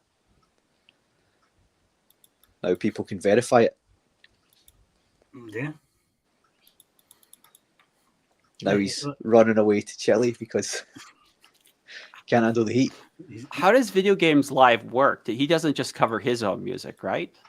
He doesn't cover his music at all. There's literally none of his own music in Video Games Live. So they just cover popular titles and stuff. Not anymore, actually. Originally, they were covering popular titles and stuff that people wanted to hear. But over the years, because licensing became a thing, right? They were like, wait a minute, you can't just play our music at Video Games Live. You got to pay us some royalties on that. So slowly but surely, the music has dropped in quality of what they've played. And people, like, if you look at the reviews, they'll complain like, wow, I went there and I didn't hear any Mario music or any like Halo or anything. It was all like obscure shit that no one cares about. No. Here's some waiting music from a game we worked on in the 1990s. Yeah. And like I said, it's funny because he doesn't play his music. He doesn't like, here's like, supposedly he worked on 300 games. So he should have this huge library of music to work with. And he doesn't play them. Well, there are people that speculate he doesn't play any music at all, that he just air guitars at the Air time. guitar. Yes. Just jumps around the stage. Because they were playing Metal Gear music and Final Fantasy and stuff like that, weren't they, at one point? And yeah, these are big composers that wrote and performed these. And he's just running around playing them and taking in hundreds of thousands of dollars and stuffing it in his shoes and getting on a plane. And shady. All of it was shady. Why did he never go back to developing music? Like, did his career nosedive, and so that's where Video Games Live filled the void, or did it just get away from him? I don't think he can actually do it. Yeah. Yep. I think that because he had that guy Joey with him and all these other people working in his company, I think they all did the hard work. Yeah. If you look, there's been people, because again, everything is under scrutiny now, right? And everybody's like going back and looking at his music. A lot of his music is like, wait a minute, that song from Spot is Spot Goes to Hollywood is the same music he used in this other game. And it's the same music he used in this other game. Ooh. So it looks like there was a lot of recycling. Like he had like one or two things and then like he would just recycle it for other games. Like supposedly he did the music for Aladdin on Sega Genesis, right? But if you look into it, the original composer for the Aladdin movie for Disney, he wrote all the music for the Aladdin game. All Tommy did was take it and turn it into Sega Genesis sounds, right? And just converted it into Sega Genesis music. So he's been taking credit for a lot of things he didn't actually do for a lot of years. Why nobody's ever spoken up? That's the part that's crazy to me. Like, you would think when he goes, hey, the Terminator on Sega CD was the first game that had electric guitar, people would be like, wait a minute, TurboGrafx 16 had games with electric guitar on it that came with the system, right? The game that was bundled in with the original TurboGrafx 16 had electric guitar on the soundtrack, years before Terminator CD.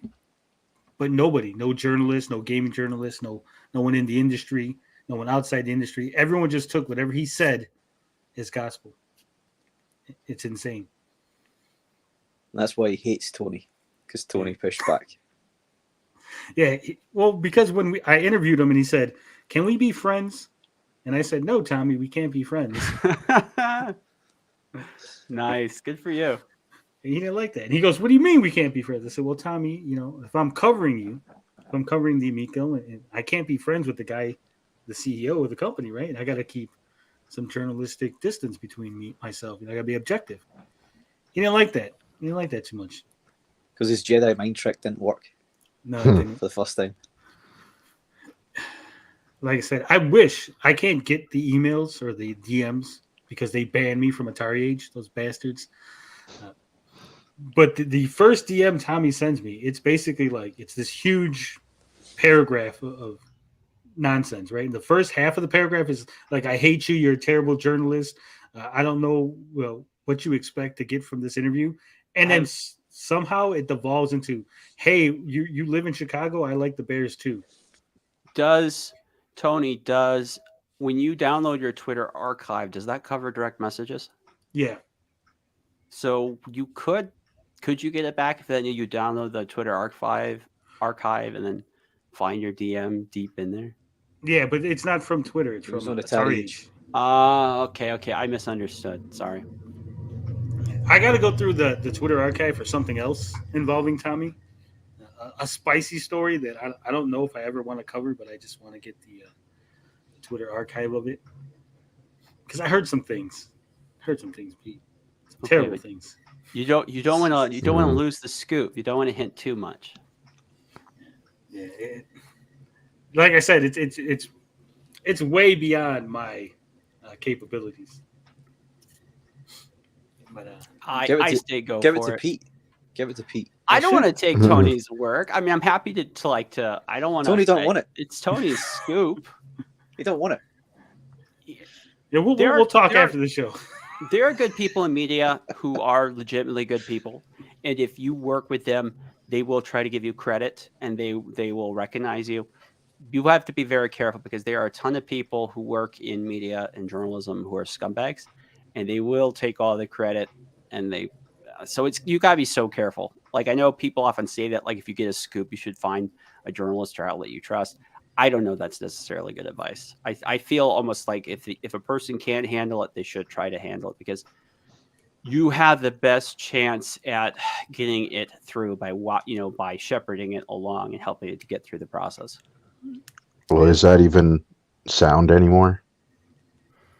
Just because of the nature of social media now? Yeah, I know. That's a good question. Because a lot of people say shit now just for clout. And I mean, that's a big problem with the movie stuff. I mean, I know that's not as serious, but I don't know about other industries and stuff. No, you're it is hard because we've come to the point where so many people say so much stuff. Yeah. That it's hard for you to be just like, gets lost. Not just that it gets lost, but like if I say something, right? If I'm like, hey, I got an inside source and they said X, Y, and Z, and turns out Tommy's been murdering cats on the weekend, right? Mm-hmm. But I can't show you, right? I can't show you. I can't give you, the DMs I have with his wife to prove it, right? Because she's an anonymous source. So then it's like no one's gonna believe you. No one's ever gonna believe you. Okay, now I understand what you're saying. Yeah, it's tough. Yeah, I've done things with anonymous sources. It is tough because you are then having people rely on your integrity and like, do they trust you personally in your work? And some of that probably is like having enough name recognition or having someone vouch for you, but it is hard. I'm not against you. I'm not. So like, obviously in the Trump era, outlets got way too crazy with anonymous sources. Like it got out of control. And so like the value of that to so many people is like gone.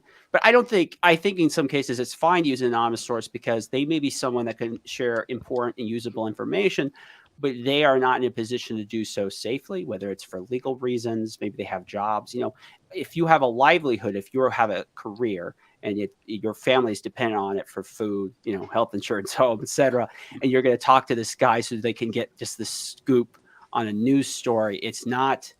I know we would like to say, oh, you should put that person on record. You should put their name and stuff out there, but it's hard to do that ethically. So sometimes you just have to go with the anonymous. But I get what you're saying, Tony. How do you get people to believe that? How do you get people to take it seriously if it's just coming from you? If you don't have a way to point to someone's name on the record to back it up.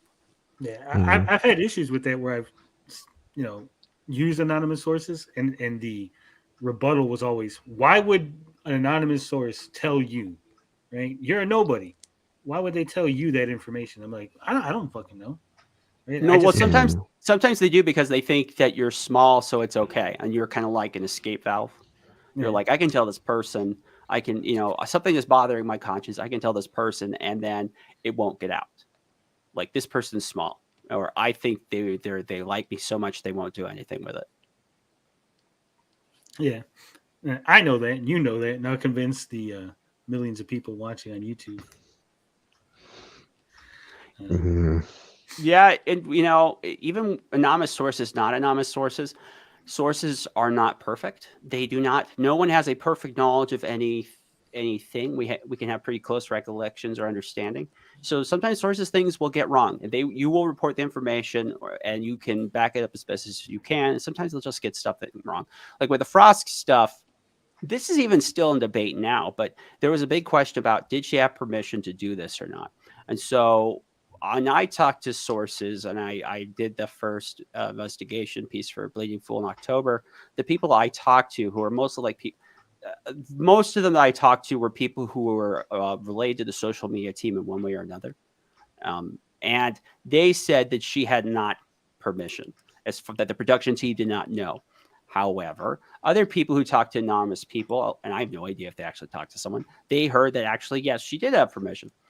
Now we've had two people to go on the record. Adam Sessler says, no, she did not. Frosk says, yes, she did. So sometimes it's like you have conflicting information. How do you know which one to trust, which one is real? Yeah, sorry. That was just me blathering on. I don't know how I connect that to anything. Well, you don't know unless you've seen receipts, or unless you were in the room when the permission was given. You won't know the real truth, because there's two sides of it. One, this side, and so Frost's side and the other side. Yeah, I mean, unless you have video evidence or recording, and then you gotta decide who do you trust? Do you trust Sessler, which I really don't trust, or do you trust Frosk, which I probably really don't trust either? So now we got two people I don't trust. But they could be two people who 100% believe their own story because they just the details have got lost. But yeah, he's different. I mean, they believe what they're saying is true because that's how they recall it. Tommy obviously has something missing in his brain. Well, there could also be the issue of a misunderstanding. Maybe Frost. This is what I mean. Thinks she got permission, and she didn't get explicit permission, but she got implied permission. Whereas Sessler's like, well, no, she didn't get explicit permission, so that's not permission, right? So both sides of the story are true in each party's head. Yeah. Yeah. That's good. That's well put. My experience, if you get a juicy scoop with the anonymous source and it's either verifiable or very highly trustable information, and it has to do with some really giant screw up or some really shady sociopath.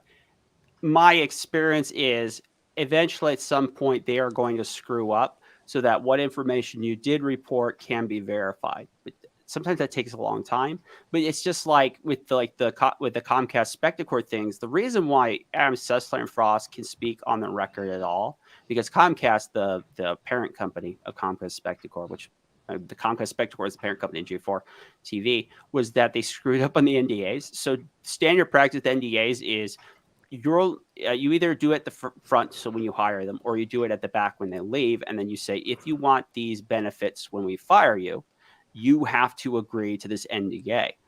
But they were so messed up that they gave them the benefits first. And so then they're like, and if you don't sign this NDA, you won't get the money. And she's like, oh no, actually, I just got my bank accounts right. You already gave me the money. Geniuses. So yeah, so I think Tommy, he's such a crazy guy, like, and maybe just reporting some of the anonymous information, as long as you believe it's trustworthy, and you have strong reason to believe that. Sometimes they'll shake something loose later on. Like maybe he'll throw Tommy off his game and he will say or do something. But he has my address. So oh no.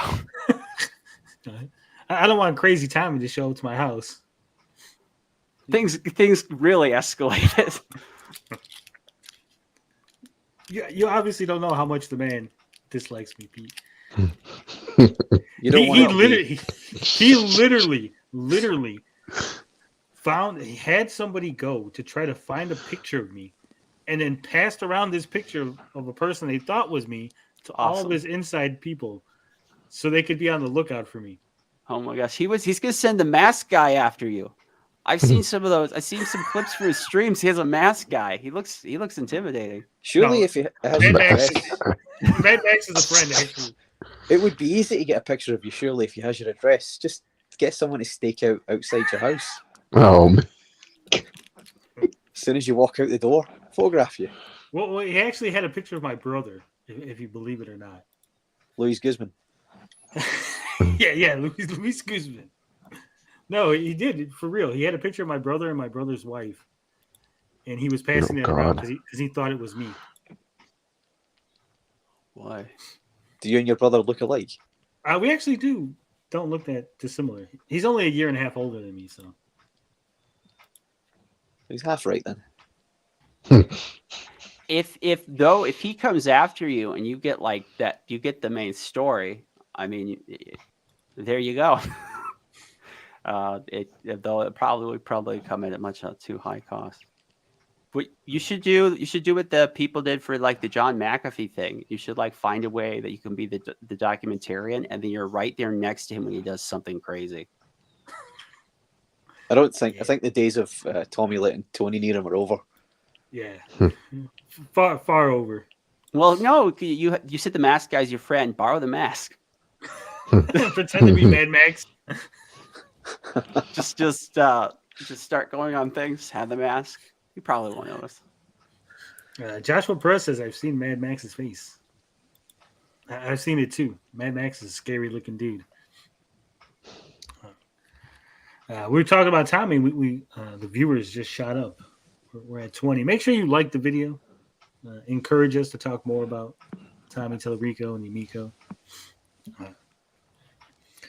Well, you guys got anything else you wanted to talk about? I know Dazed, who's also not here, he had some hot take he wanted to talk about, but then he decided not to show up to the show. Bob, what was the hot take? You kind of knew Bob was gonna miss this one. That was my hot take, that Bob would miss it. Well, Hammock Man said he said his hot take was game companies are, and I'm quoting him here, game companies are too pussy these days to take risk.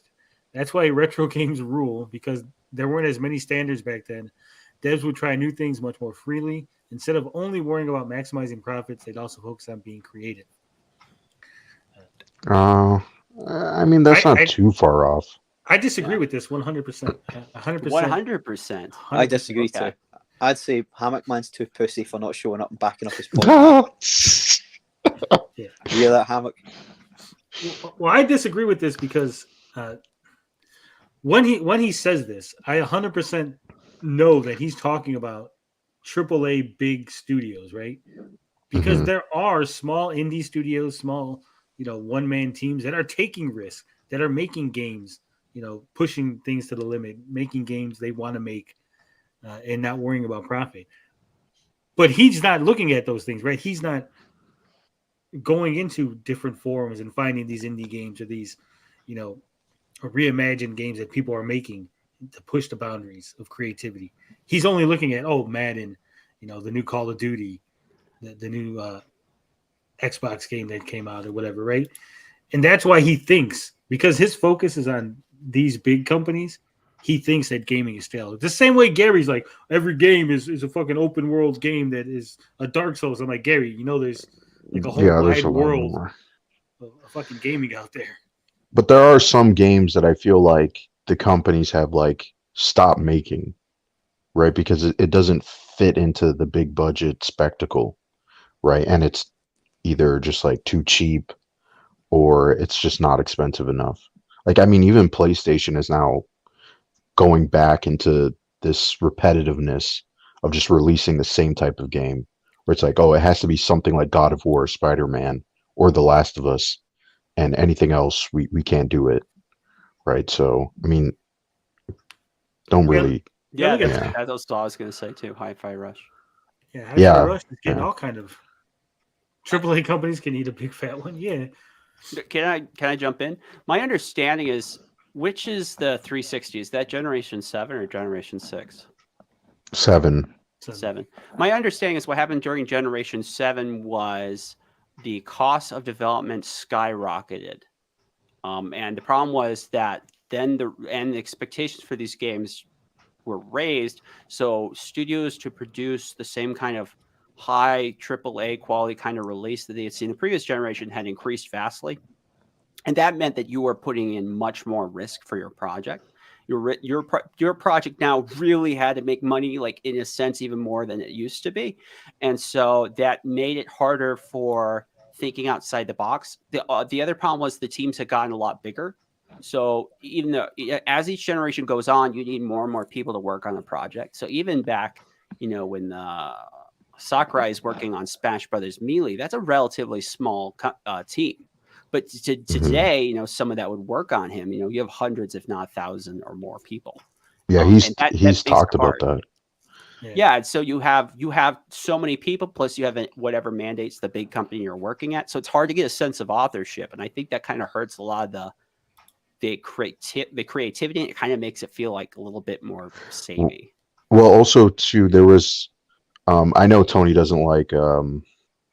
What's his name? Jason Schreier. But Jason Schreier was saying this comment that it's kind of a little bit scary.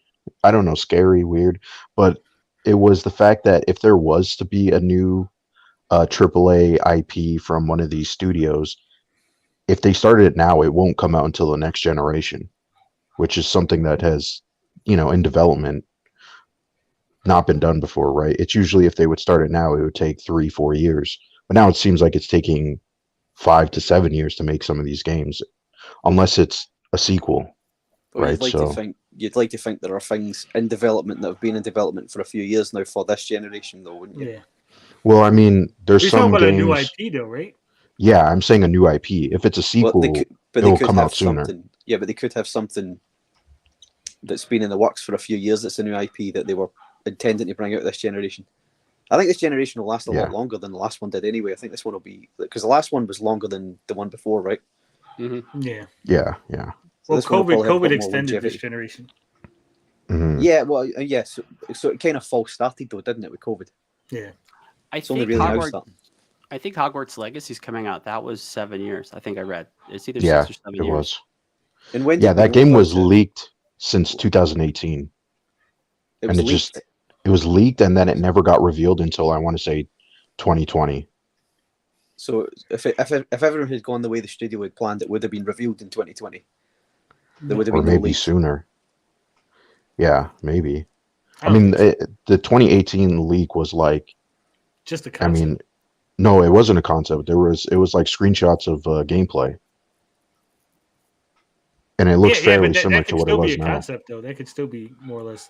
Sure, but I mean, the studio that was making it, their last game was in 2015.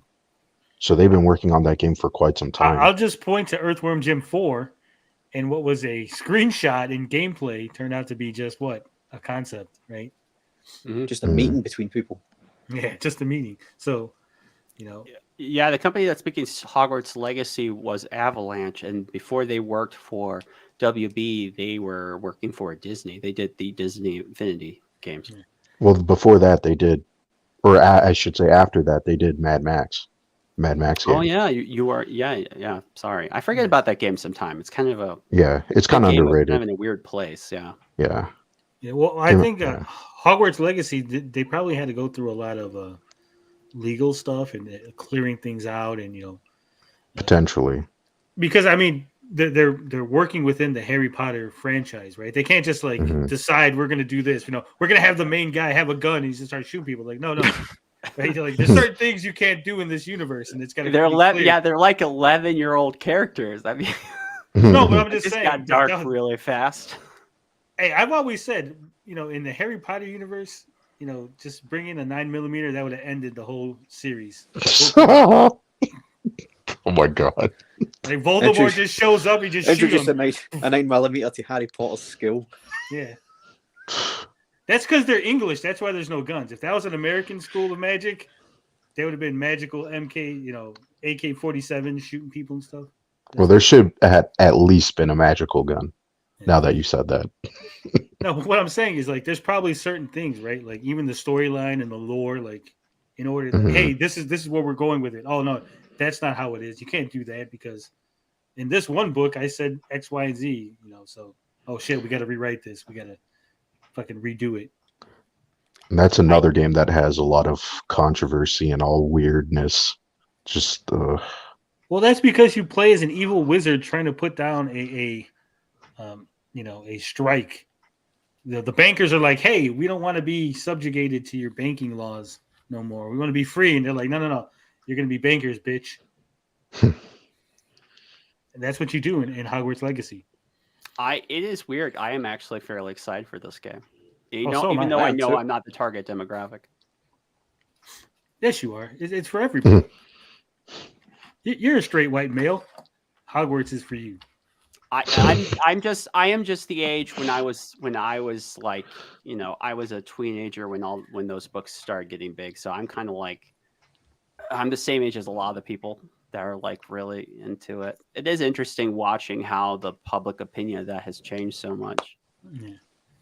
Maybe that's not totally fair. I think public opinion has generally stayed positive, but the media's public opinion has changed, definitely. Yeah. Well, on the one hand, a lot of people are like, well, this makes no sense if Hogwarts Legacy makes money or not. J.K. Rowling's already been paid, right? So it doesn't matter if you buy it, right? She's not getting any extra royalties off of this. I don't know the deals of the contract. Generally, game studios do get paid more if the game does well. Yeah. Well, they're just complaining because of the whole J.K. Rowling. Even if she made money from this, even if she did, it's a drop in the ocean to the money that woman's already got. So yeah, that's a good point. You're not. It's not a hill you want to die on. Let's be honest. You're not stopping the juggernaut that is Harry Potter, right? There's so many people willing to die on that hill, though. Just check Twitter. It's absolutely insane. I've seen it, but Well, you know what? I think those people are liars. I think all those people are going to tweet out how I'm not buying Hogwarts while they're secretly playing, dressed up in their no, I believe Harry Potter gear. I honestly believe some of the people Blinded's talking about won't buy it because there's no joy in their life whatsoever. So or they'll fold. Play games. There's some people I've seen fold and say that they had bad intentions with this, that they shouldn't have asked for a boycott, right? Because it's going to do absolutely nothing. So, in other words, they're going to buy the game. All it's going to do is it's going to do the same as it did for Bayonetta 3, and it's going to drive interest. Yes. Yeah. It's rise and effect. Big time. But to go back to what Blinded was saying from Schreier, the greatest journalist ever, You say his name with such venom, Tony. Yeah, I know. I don't like that guy. You don't even use his first name, Schreier. He does good work, though. I mean, he's sometimes. I liked his books, but he does good work. He's able to get people to open up to him. He's really good at that. Yeah. Well, a new IP taking 7 years, 10 years, or whatever. It makes sense when you start thinking about it because it's a new IP, right? So it's not just make a game, right? It's not like, hey, we're going to make a new action Uncharted game, or whatever. right? Yeah, we're going to make a new Uncharted. No, they're going to take it and they're going to be like, okay, we got to go and have a committee to decide what color hair he has. Now we got to have a committee to decide what nationality he is. Now we got to parade this concept art in front of a whole group of people to see if they like it. Oh, they don't like it. Now change his hair color. Make it one more shade redder. And then it's going to like just for every single aspect of the game that's going to happen. That's probably why it takes so long. Whereas in the old days, they're just like, hey, we want to make a game about a guy saving a girl from a monkey. Can you make that? Can you knock that out in a weekend? Like, sure, don't worry. I'll shit you out of Donkey Kong real quick. Well, I think it's that, but I also think games have become bigger. Like, I mean, like if you look at Horizon, the latest Horizon game, the main story is like 50 hours, right? So if you do the side quest and the main story, that's almost like a 70 to 90 hour game. Like, if you think about it, that's going to take quite a long time to develop, and then also on the technical level too. So if these games are all supposedly open world games or live service games, then I could see why they're taking so long, right? There's so many moving parts with these games now compared to like 10 years ago. Yeah, then they end up like Avengers and they just get canceled. Yeah. Yep. It is kind of dumb. Yeah. They just canceled what, like a Rumbleverse? I didn't even know the thing existed. I was reading like, yeah, Knockout City. Yeah, they're like Rumbleverse just got canceled. I'm like, what? What was that? That was a game that existed? Yeah, for 6 months. It's just pathetic. Final Fantasy games were long back in the day. They were, but it was smaller in scope, though. Look at Stadia. There were games in development for Stadia just for that exclusively that had to get shelved because Stadia went bust. Not bust, but shut down. Yeah. Well, Google just doesn't go bust. To go into what Blinded's saying, like Joshua Perez says, well, Final Fantasy was long back in the day. Yeah, but back in the day, you could take one texture, right, one tree, and just like copy and paste that tree all over, right? Now, if you go in a Final Fantasy game and 2 trees look alike, there's going to be 17 articles about why these 2 trees look identical and how lazy the Final Fantasy team was for not using different textures for these 2 fucking trees. Because everybody complains, right? No one can just enjoy gaming anymore. Just play the fucking game. Don't worry about, they reused assets. Remember, people were what were they bitching and moaning because they reused the like roll asset from in Elden Ring. Yeah. I mean, people always complain about stupid stuff like that. And I'm just like, even though that's their model. Yeah.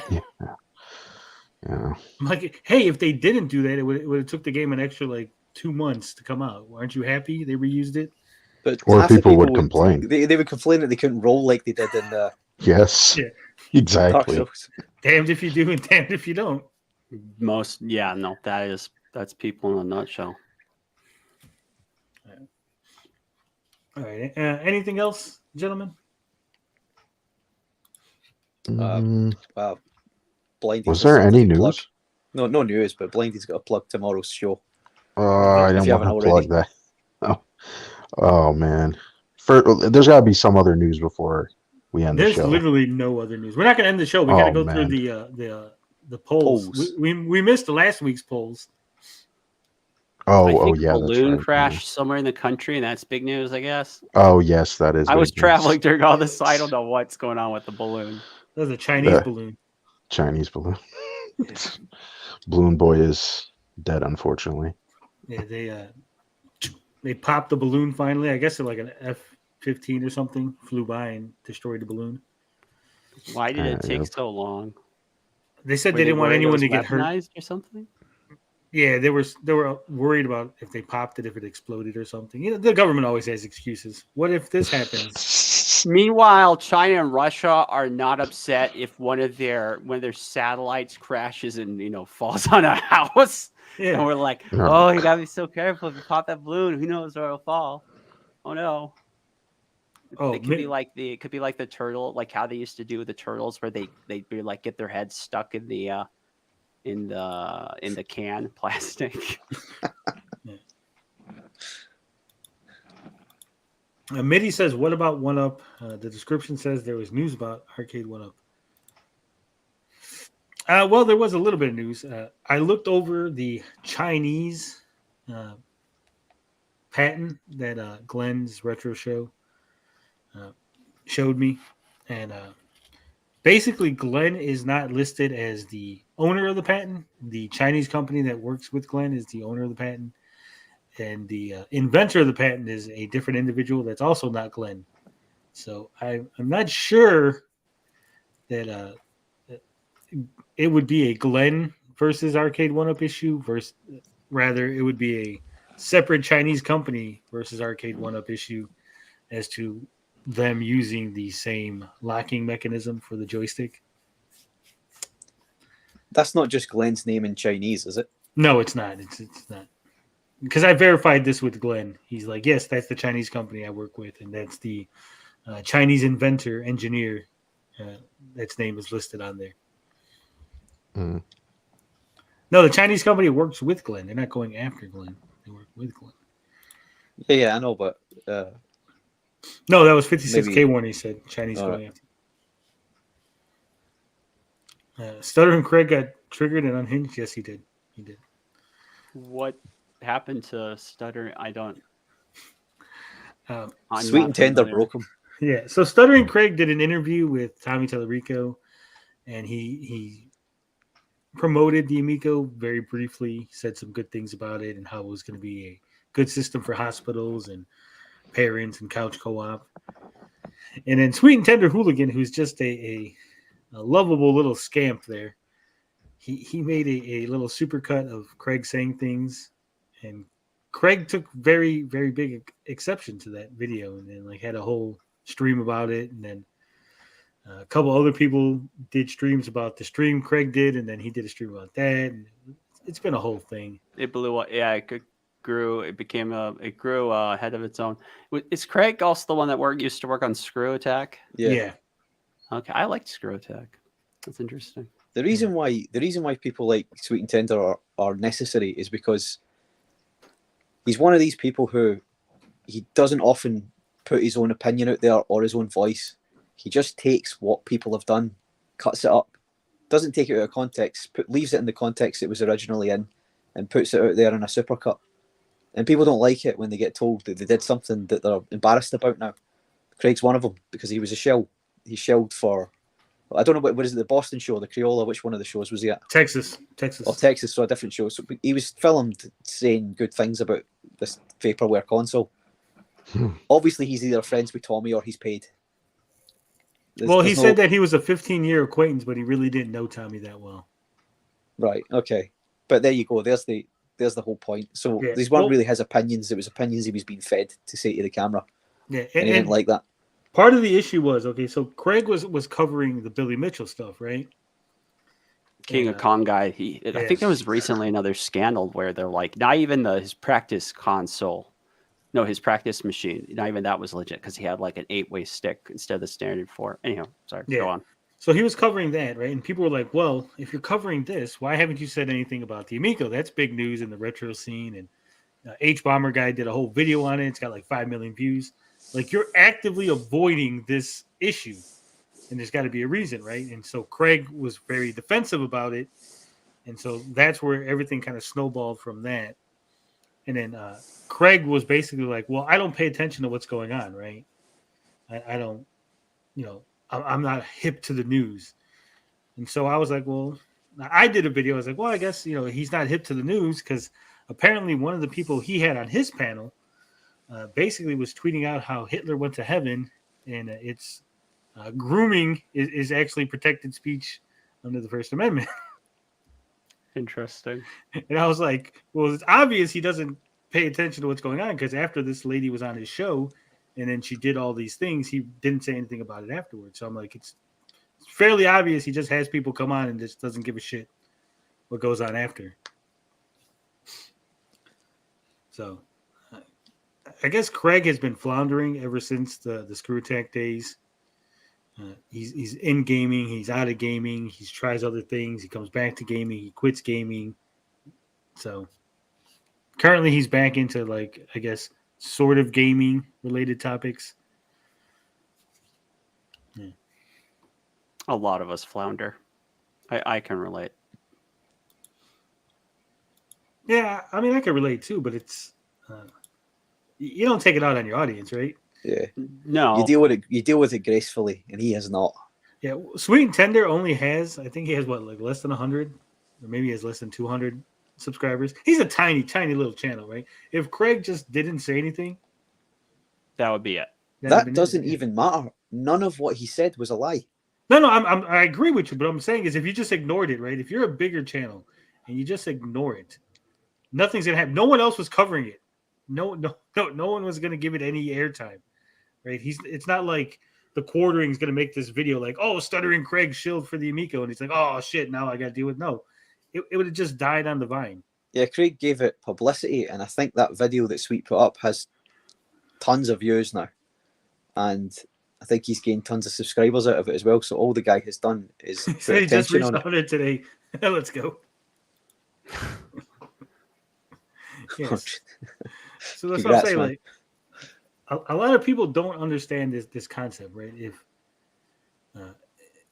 If you don't want to deal with something, attacking someone is definitely not the way to go. You're going to Streisand the shit out of it, especially if it's a troll, right? If you're like, this guy's a troll, do you think attacking a troll is going to make the troll go away? No, the troll's just going to be more trollish. Not only that, but the troll is going to multiply. There's going to be more of them. Yeah. People seeing this happening, oh, this guy, you get a rise out of him. That's what happens. Yeah. Also, I would like to say, because I was going to make a video on this, but I guess I'll just say it here. I am under no obligation to cover any story that you guys send me. There's been a couple of people that have been very upset because they're like, why aren't you covering this? They're like, because it doesn't interest me, right? Or like, there's no evidence. What you showed me is not proof, right? It's not 100% proof. It's a suspicion. You suspect this guy buying views, or you suspect this guy doing X, right? That's nice, but I'm not putting my neck on the line for your suspicions. Okay, so if you want me to cover something, maybe offer some proof, actual proof, not you supposing things. And secondly, if I don't feel like covering it, I'm just not going to, right? I'm not obligated to cover everything. Send it to Pete instead. He'll cover it. Yeah. Yeah, make it my problem. In fact, send it to me. If Tony doesn't want it, send it to me. I'm not going to do anything. I'm just going to read it. But it's just like, oh my, like I'm not the YouTube police, right? I'm not here to like but bust we said everybody. we were. We said we were last No, week. no, someone else said we were. I just kind of played into the joke. Okay. All right. I got you're all not- those shots made up for nothing. Did you? Yeah. We could wear them at the next meet and greet. Don't worry. Okay. You and your luchador mask. I'm gonna buy a frog mask. You guys think I'm playing? So when I go to the conventions, You should buy one of those like scarily realistic one, like those people who walk around as furries and they have like realistic wolf heads. That's what No. you should do. yeah. That might be. Why expensive. did you give him that idea? Tony's It's it's gonna Tony's happen. true self. That's who Tony really is.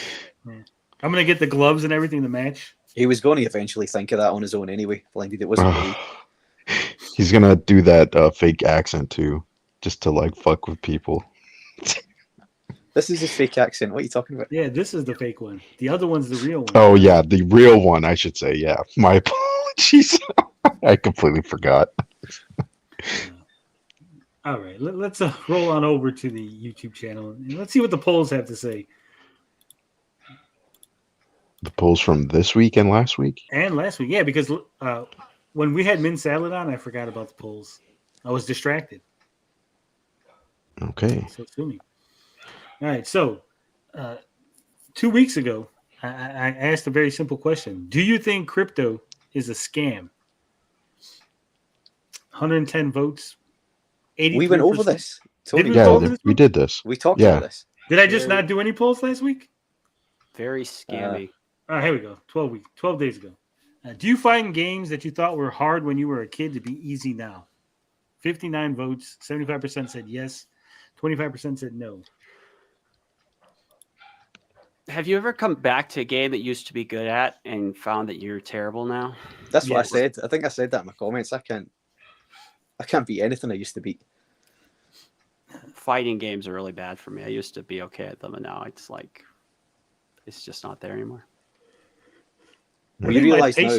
Yeah, you realise now later on the limitations you were dealing with back then, as opposed to what you've got now. Well, I proposed this question because I played Final Fantasy Mega Man 1, 3, and 4, and I beat them real easily. And I was like, man, these games were so hard as a kid, but they're real easy now. But there are some games that I've gone back to, and I don't know if it's because I'm less patient now or because I know that there's other options. Like when a game is slow, when you're playing it, you're like, wow, this game is really slow to pick up or to get into the action. Like how as a child was I sitting here waiting for the game to get going? And it's a lot of like the PlayStation 1, PlayStation 2 games, especially RPGs. Like you're like 15 hours into the game and you still haven't done anything. You're just reading fucking text. You're like, all right, it's enough story. Let me fucking kill some guys. Because as a child, you had that time on your hands. As an adult, you don't. I was actually playing a game earlier. It's called The Witch and the 100 Knight. I was like, oh, this is a Nipponichi game. I was like, let me check this out. I like the art, and it always interested me. So I started playing it. I shit you not, you would walk a little bit, and then there'd be a little tutorial. This is how you walk. This is how you look left. This is the button you push to attack. Now try attacking the guy. Good job. Now try attacking. I'm like, how many fucking tutorials? Literally 35 minutes before the game allowed me to walk around without them stopping every 2 seconds to tell me something. What game is this? The Witch and the 100 Knight. I'm not sure I'm familiar. I haven't, like I said, I've played like 40 minutes of it, and I've actually only played 5 minutes of it because most of you said it was Nipponichi, so is it like a turn-based? No, it's an action RPG. Surprisingly. Yeah, sounds like it. But like I said, it sounds action-packed. It was action-packed for the first 35 minutes. And I'm sure as a child I could have sat through that and be like, yeah, this is awesome. But now it's like you get what I mean, right? You can't now because you have a kid and you have a life going on, and also I don't know if anybody else is thinking this or it's just my morbid mind, but you're thinking to yourself, I'm gonna die. I really don't. I'm if I don't get on with like some real world stuff, I might die before I get through this. Before I get a chance to finish this game, because we are all on the wrong side of 40 now, aren't we? Sorry to bring it down, but. We're all second closer like to 20. death. All the time. What do you like, 25, Pete? Older. Not 20. No, I wish. Pete's got to be mid-30s, right? Yeah, see, he's not on the bad side of 40 though. Not like the rest of us. Yeah. The rest of us? The hell you mean? Oh yeah, that's right. Blinded's like 25. He's not even like kid. 25. He's like a baby. Yeah. Yeah, but he's wise beyond his years. No, not just yet. As the youngest one of us, have you gone back to any games that you played as a kid, like last year? Yeah. I don't have this problem just yet. I think it's gonna take some time.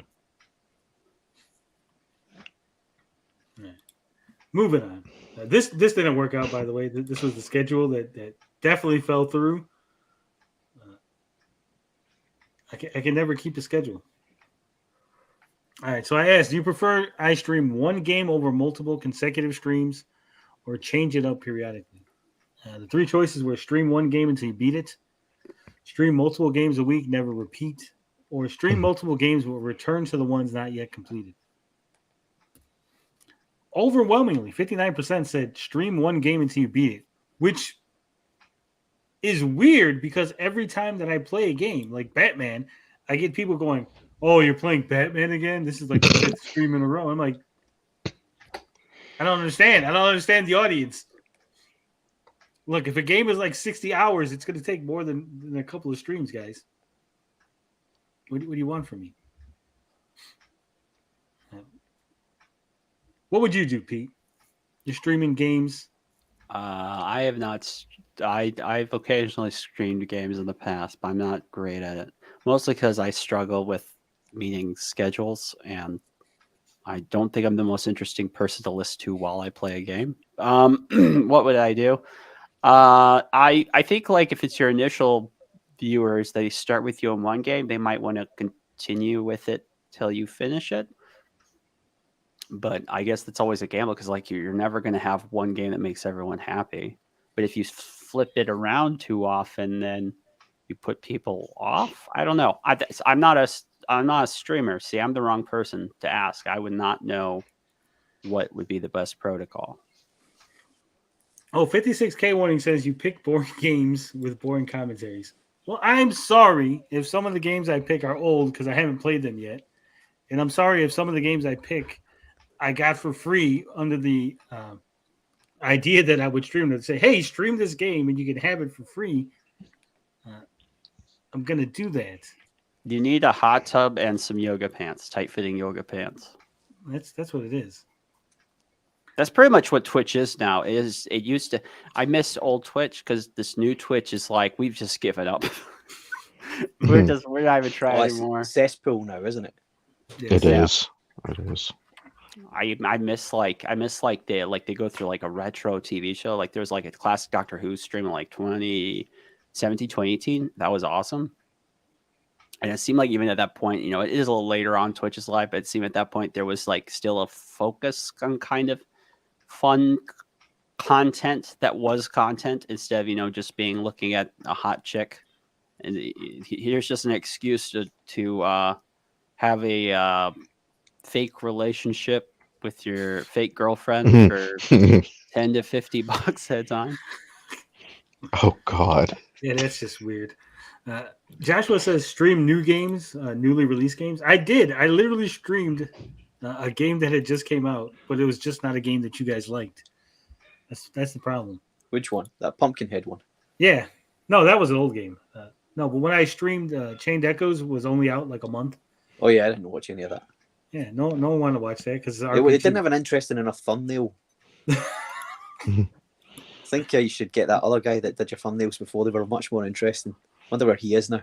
Yeah, I think he's dead. He's exactly. Exactly. Far from it. Exactly. Don't worry, we're going to be streaming Hogwarts Legacy. So I want to see each and every one. If I don't see 56K warning and Joshua Perez in the Hogwarts Legacy streams, oh yeah, call them out. I'll call you out. Hogwarts Legacy doesn't even look that good, to be honest. That new combat that they showed was looking kind of spooky. Spooky in a good way, or spooky in a bad way. is this very stiff? These new terms that you young kids use nowadays? Yes. I'm not up on the lingo. It does kind of look a little bit like generic Unreal. Kind of has that look like you've seen 1,000 times in different games. Was that? It reminds me of Gotham Knights. Was that the final build you were watching it on, though? Or is this? Yeah, this was new footage. It's very recent, right? Okay, so that's what it's going to release like. I haven't seen that. All right. I asked you, do you guys want more Arcade 1-Up coverage on the channel? 105 votes. 58% said yes. 42% said no. So, Finbar, I'm going to need you to go ahead and buy a couple of Arcade 1-Up cabinets. Yeah, just if you can let me use the petty cash, I'll get right on that. So I'm going to need you to buy the $1,000. Was it the Killer Instinct Pro cabinet? And you're not even going to let me choose the one I want. You're going to make me buy the shittiest one. Well, that's the most expensive. It's like the newest one, right? I want turtles. I want turtles. You know what? I'll go email John D after the show and be like, "Hey, John, can you send us a couple turtle cabs?" And then you'll get, "Who the fuck are you? Piss off." No, John D knows who I am. He's commented on some of the videos. You should try Tommy. You should try Tommy Talarico. His comments look like copy pastes, though. Yeah, they do. Yeah, so we'll try to cover some more Arcade 1-Up stuff. There's not really a lot to cover other than look, this thing came out. It's a thing that came out. It's like I don't know what these people want. But They there's want always drama. some drama. Yeah, that's what I was gonna say. Like that whole plagiarism thing, even though that was like small, it was just like ridiculous. It is. He went and made another video where he plagiarized Wikipedia again. What do you feel about that? There's a content creator who's doing, and he labels these as reviews, right? He says these are reviews. And while he's talking about the game, he literally is just reading like the entry off of Wikipedia. You can hear him reading it as well. It's like, yeah, you could tell the inflection of his voice, how it changes from when he's talking to when he's reading. Does he read like the little number cues to like the notes? No. He's just like, and in this game, Batman and Robin fight the Catwoman. Number like, 13, number 14. It's like Final Fantasy VII is a 1997. That's what it's like. Yeah. He was like, this game was developed by Irem. And then his next thing he reads from the Wikipedia, he's like, this game was developed by Nano. And Irem did the publishing. I'm like, dude, you literally contradicted yourself because you didn't pay attention when you read the Wikipedia entry versus what you were talking. Oh shit, Gary's here. Gary, you're coming in at the end. Evening, Gary. Coming in at the end. Damn it. Yeah, I would have been in earlier, but the AirPods were dead and I couldn't find the headphones. You got any, you were in the chat. Yeah. Gary comes at the right place. calling him out. Finding like, no, you're in the chat, bitch. He showed like I see. Yeah, I know. And then disappeared. Yeah, I said my AirPods were dead. Do you text on your AirPods? No, he said that's why he couldn't come into the I couldn't come into the thing, and I charged my phone and my AirPods at the same time to have more battery so that I could at least come on. Hey, some shows are 4 hours long, some shows are 3 hours long, and some shows are 2.5. So, is what it is. What hot take are you coming in with, Gary? Hot take. The Castlevania collection is trash. Bad take. Why? Well, I had a breaking. It is kind of a game-breaking bug. I mean, the first game, everybody that followed what I said on Twitter, I got screwed. My first game I was going to beat, I was like very close to beating it, and I put like 6 hours in that night trying to beat Castlevania, and it froze on me. The second to last, I think it was second to last level or last level, and I didn't save it because there was no need to save it. I had no idea that I would encounter a freeze on my Switch, and like the first 2 levels of Castlevania are like a breeze. Like the next like 3 levels are like they're frustrating. Oh, you posted posted footage of this, didn't you, Gary? Yeah. I thought that was an emulator. So this is on Switch? No, that's on Switch. Yeah, that's Switch. It is an emulator, though. Yeah, I mean, well, yeah, it is. What I meant was, so that's an official one. But what I'm saying, this is why Nintendo can't be pissed off when people go and emulate on. Well, isn't that on PC. every? Does that happen on every emulator? Well, I don't know. It's on every console, right? But I don't know if that's just Switch related or what. But it happened, and I would have never thought it would have happened on me, or I would have saved it, and I didn't save it. Well, here's a question, Gary. You're playing the original Castlevania. Yes. You almost beat it, right? Yeah. So I'm assuming that means you're on the second quest already, right? What do you mean? You do know that after you beat the original Castlevania and you play it again, I have to beat it again? There's a second quest that has harder difficulty and more enemies. Yeah, but I don't have to beat both those. I just have to beat it once and see the credits roll to beat it. Yeah, that was the. It's not like a Ghosts and Goblins type deal. Is it? Not that. We can check real quick, but I wasn't. Can you say that it's truly beating the game if you only beat it on the easy quest? Well, you also saying that you have to go through Super Mario Bros. 1 on the NES twice as well. Well, here's the thing. I'm beating it the only way you can beat it originally. If you see credits roll and it offers you another mode, then you did beat it. And fucking on easy is hard. That game's difficult. It is. It really is. I've never beaten Castlevania. as a matter of fact. We're so close. I actually have the collection. I should probably go back and try it. Did you use any of the rewind feature? No. I wonder if I can, because I actually saved it to see if like the save would kick the error, but every time I load it up, it's frozen. So I didn't know there's a rewind feature. I'll have to see if that'll fix it. I think there is. I mean, there usually is a rewind on all of those. It might be too I'll have long. to see. Might not work anymore. Yeah. It is what it is. I'll replay it. So that was your first game for the year? Yeah, that was the first game I attempted, and like I said, I think I tweeted out that I had like 6 or 7 hours at the time to play some games, and I really didn't think I had gotten, I think, to the third level is the farthest I've ever gotten, but I didn't expect getting past that and the next level to be so difficult. There are spots in it that are like really unfair. It's not skill based. There's a lot of like kind of cheap things. I mean, I guess it is to a certain extent, but it is still pretty cheap. Yeah. What about you, Blinded? How many games have you beat this year so far? 5. I was about to beat. No, is it 5? It might be 4.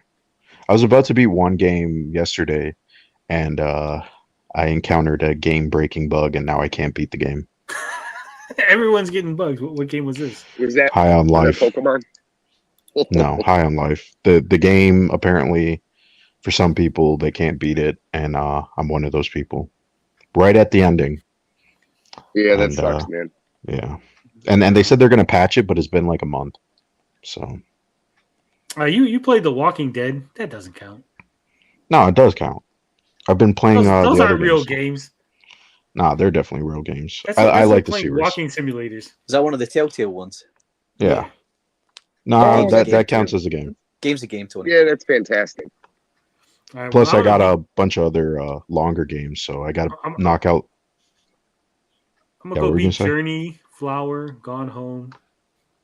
Yeah, well, you said any game. What the hell? I'm just giving you shit. That's all. Oh, okay. You even said you would count a visual novel at one point. I remember you saying that, and I don't believe you should count that.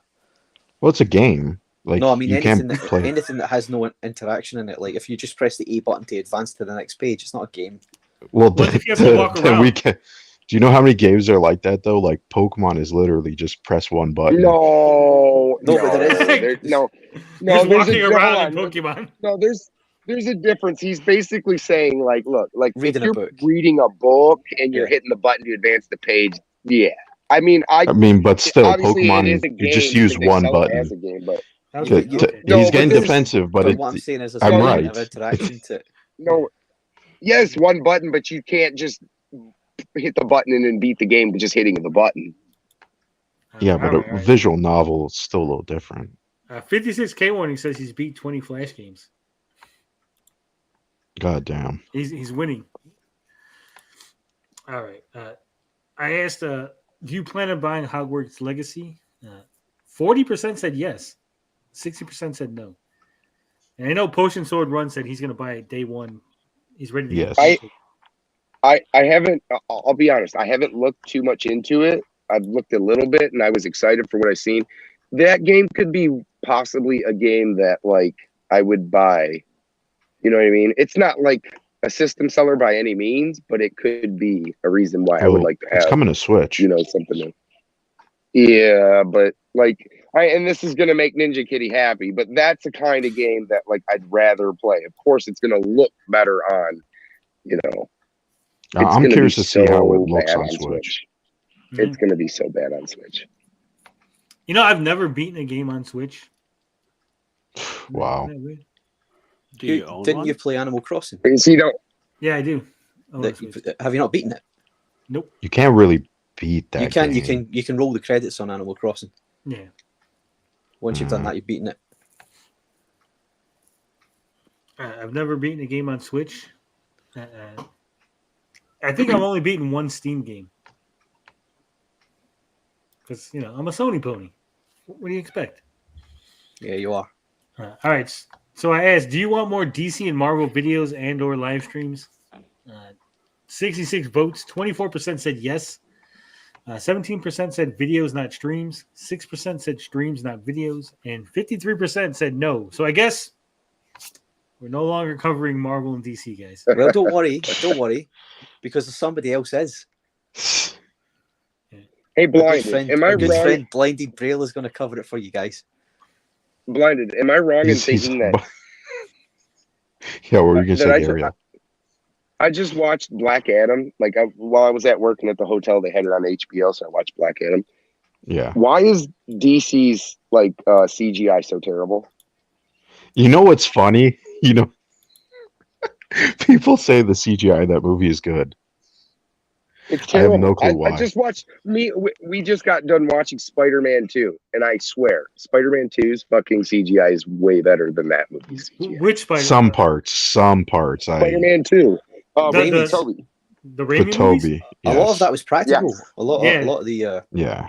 It's only the but the beginning of the subway fight that's CG. Scenes, there's still good CGI in there. Yeah, but there's some janky stuff as well. Yeah. Yeah. Oh, but either is, but I still think the way that Marvel does it so much better than I don't know about that. Warner Brothers, whatever the. It might have been a comparative thing because Justice League, not Snyder's recut, but the original. One, it has like some of the worst movies CG I've ever seen, and so in comparison, it makes Black Adam look good. Yeah, Justice League, whatever you want to call it, is awful. What about Terrible Green Lantern? movie. That has great CGI. Oh god. all 15 or no, all 10 minutes of it. Yeah. Actually, Thor: Love and Thunder does have some pretty bad CGI. Yeah, it's actually embarrassing for Marvel. Yeah, it is pretty bad. All right, so we're not covering Marvel anymore. That's awesome. Rip. A lot of pressure off of my plate. I said, do creators? This is supposed to say have a responsibility to vet guests before they parade them in front of their audience. 59% said yes. 41% said no. What do you guys feel? Do you think we should make sure our guests are not crazy folks before we bring them out? Well, probably. I mean, they do it for broadcasting. Anywhere else, if you were on the radio, if you were on TV, they do it. So, I mean, a good company or a good, whoever's putting on the show, they would do it. So, what do you think, Pete? It's always good to do your homework. Know what your audience will tolerate. Very little of what you see is, like reality TV. People think that's winging it, but it's all very highly produced. So people generally do think it through. Because there is that one chance you do bring on the crazy person, and maybe they'll be funny, but also maybe that will blow up in your face. Yeah. Mm-hmm. I thought you were asking this question because of your plan, but it was because of Stuttering Craig, right? No, it was because of our plan. Was it? Yeah. Was that before or after you discovered? It was around the same friend time. Craig's, right? Okay. But, okay. Yeah. So our crazy person, and I actually haven't got a response back, so I'm not sure if our crazy person read the DM that they're not invited on the show anymore. You think she's just gonna show up? No, she can't. I mean, without a link. Well, I mean, what if somebody leaked the link to her and didn't tell you? Oh no! Somebody who perhaps wants her on the show. No, Finbar, no. Bad. Don't you on Restream though? You have to click them in. They don't just get in. You have to let them. Yeah, in. he has to let them in from backstage. Yes. Either way, I think people do have a responsibility to know who they're bringing out. And like I was talking about this with Pete beforehand, it's okay to have conversations with people. It's fine. But I think if you're going to bring someone out, right, and they have extreme views, to pretend like those views don't exist, or to, you're not going to bring out Charles Manson and talk about his favorite, dog breed song, 45 minutes, right? Or what songs he listens to on the radio, right? You're not going to avoid the hey, you remember the part where you were crazy and did crazy shit, right? So I think exactly. Yeah, you should never shy away from questions. Yeah. Otherwise, you're not doing your job. So, and I think if you do bring a person on and you do that, you are basically endorsing whatever it is they're saying, because obviously you know about it, you're covering up for it for a reason. You want that person on there, and you're going to expose your audience now to that person. They might see him like, oh, that guy's a nice guy, I'm going to go follow him. And then next thing you know, they're, wearing armbands and doing weird salutes down the street. You're also, and I mean, it's not always the case, but it would seem like it from the outside that you're bending to their will because they've asked you not to mention it, and you've done it. Yes. Yeah. And that you don't want to be accused of that. There's so many people probably. Yeah, that's why Pete had to do a background check before I let him on. A criminal background check. And whenever we have Vito on, we always ask him about why he chases cat around with Q-tips. Oh man. Some of the questions are pretty invasive. Are like, what's your mother's maiden name? What state were you born in? What is your preferred bank provider? I don't know. I don't know why. What's your routing number? You gotta be thorough. And the last question. This was for the members only. Would you like a weekly member only Ask Us Anything post? So basically, putting up a post to say, hey, just if you got questions and you're a member, you can ask whatever you want. 75% said yes. 25%, which I think is Finbar and probably like Blinded. No, I said yes. I said yes. I said yes. So we'll be doing that. I'll probably put it up on Sunday. So it'll be there all week. And then if you are a member, you just go into the post that says, ask us anything. Did you reply to my I don't know if I didn't check. Did you reply to my question? No. You didn't reply? Because there are some questions people can ask me that I won't answer. I won't be able to. Well, I mean, you don't have to answer. Just because someone asks you a question, you're not required to answer, right? They're like, hey, Finbar, like, what's your job or what's your bank account? Yeah, that's exactly the question I'm not going to answer. It's just like, hey, you have to answer. So, what's your credit card number? I'm going to be like, no, sorry. Let me stick my finger in your question. What? The fuck? Whoa, George Costanza. Whoa. We're honored to have Mr. Costanza here. He's a good actor. Legitimately, I've seen some stuff he's been in that he's done. Isn't he dead? No. What the heck? The real person, not the. Sorry, I was talking about the real person. I don't think even the fake one is dead. No. He's like, I have like a collection of like the Twilight Zone radio series. He's in a lot of those. He's actually pretty good. He actually is like a real talent. Which is kind of funny because that's not how you think of him on Seinfeld. I thought he was dead. No, Jason Alexander's not dead. Let me double check this. I don't believe you. He's not dead. Yeah, I don't believe you either, Gary. Hold on. I don't believe it. No, he's 100% alive. We're Seinfeld aficionados. We'd know if Jason Alexander was dead. Have you guys seen this weird thing? It's like Seinfeld Forever. I don't think that's the correct name. Where someone set up this AI program that runs through a script. It's very weird. I know there was a Twitter account at one point where it's like, what if Seinfeld was nowadays or whatever? It was like George and them would be arguing over, Mask or some shit. He's alive. I told you he was alive. It. Yeah, no, but I had to confirm it for myself. He's only 63. Yeah. He is a good actor, though. He was in Pretty Woman. Was he? Yeah, he tried to rape what's her name? Julia Roberts. He was in one. He was in one of my favorite kids movies at the time. Was in Dunstan Checks In. Anybody seen that one? That was a great movie. That's an alright movie. It's even got the Pee Wee Herman in it. Paul Rubens. Was this before or after Paul Rubin got in trouble? After.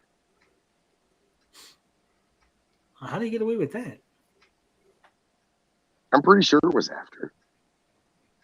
What did he get in trouble for again? Jacking off somewhere?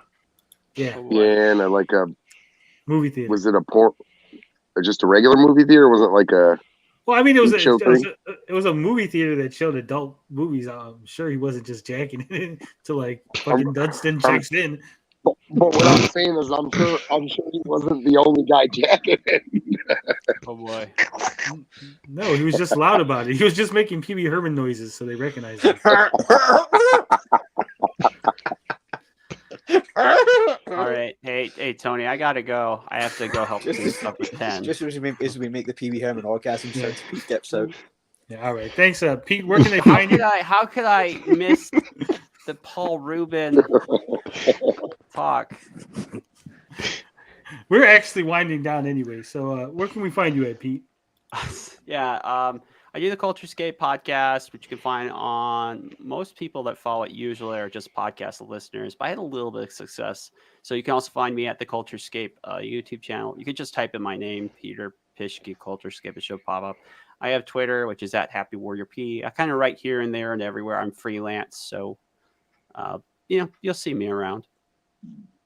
All right, and thank you again for being on the show.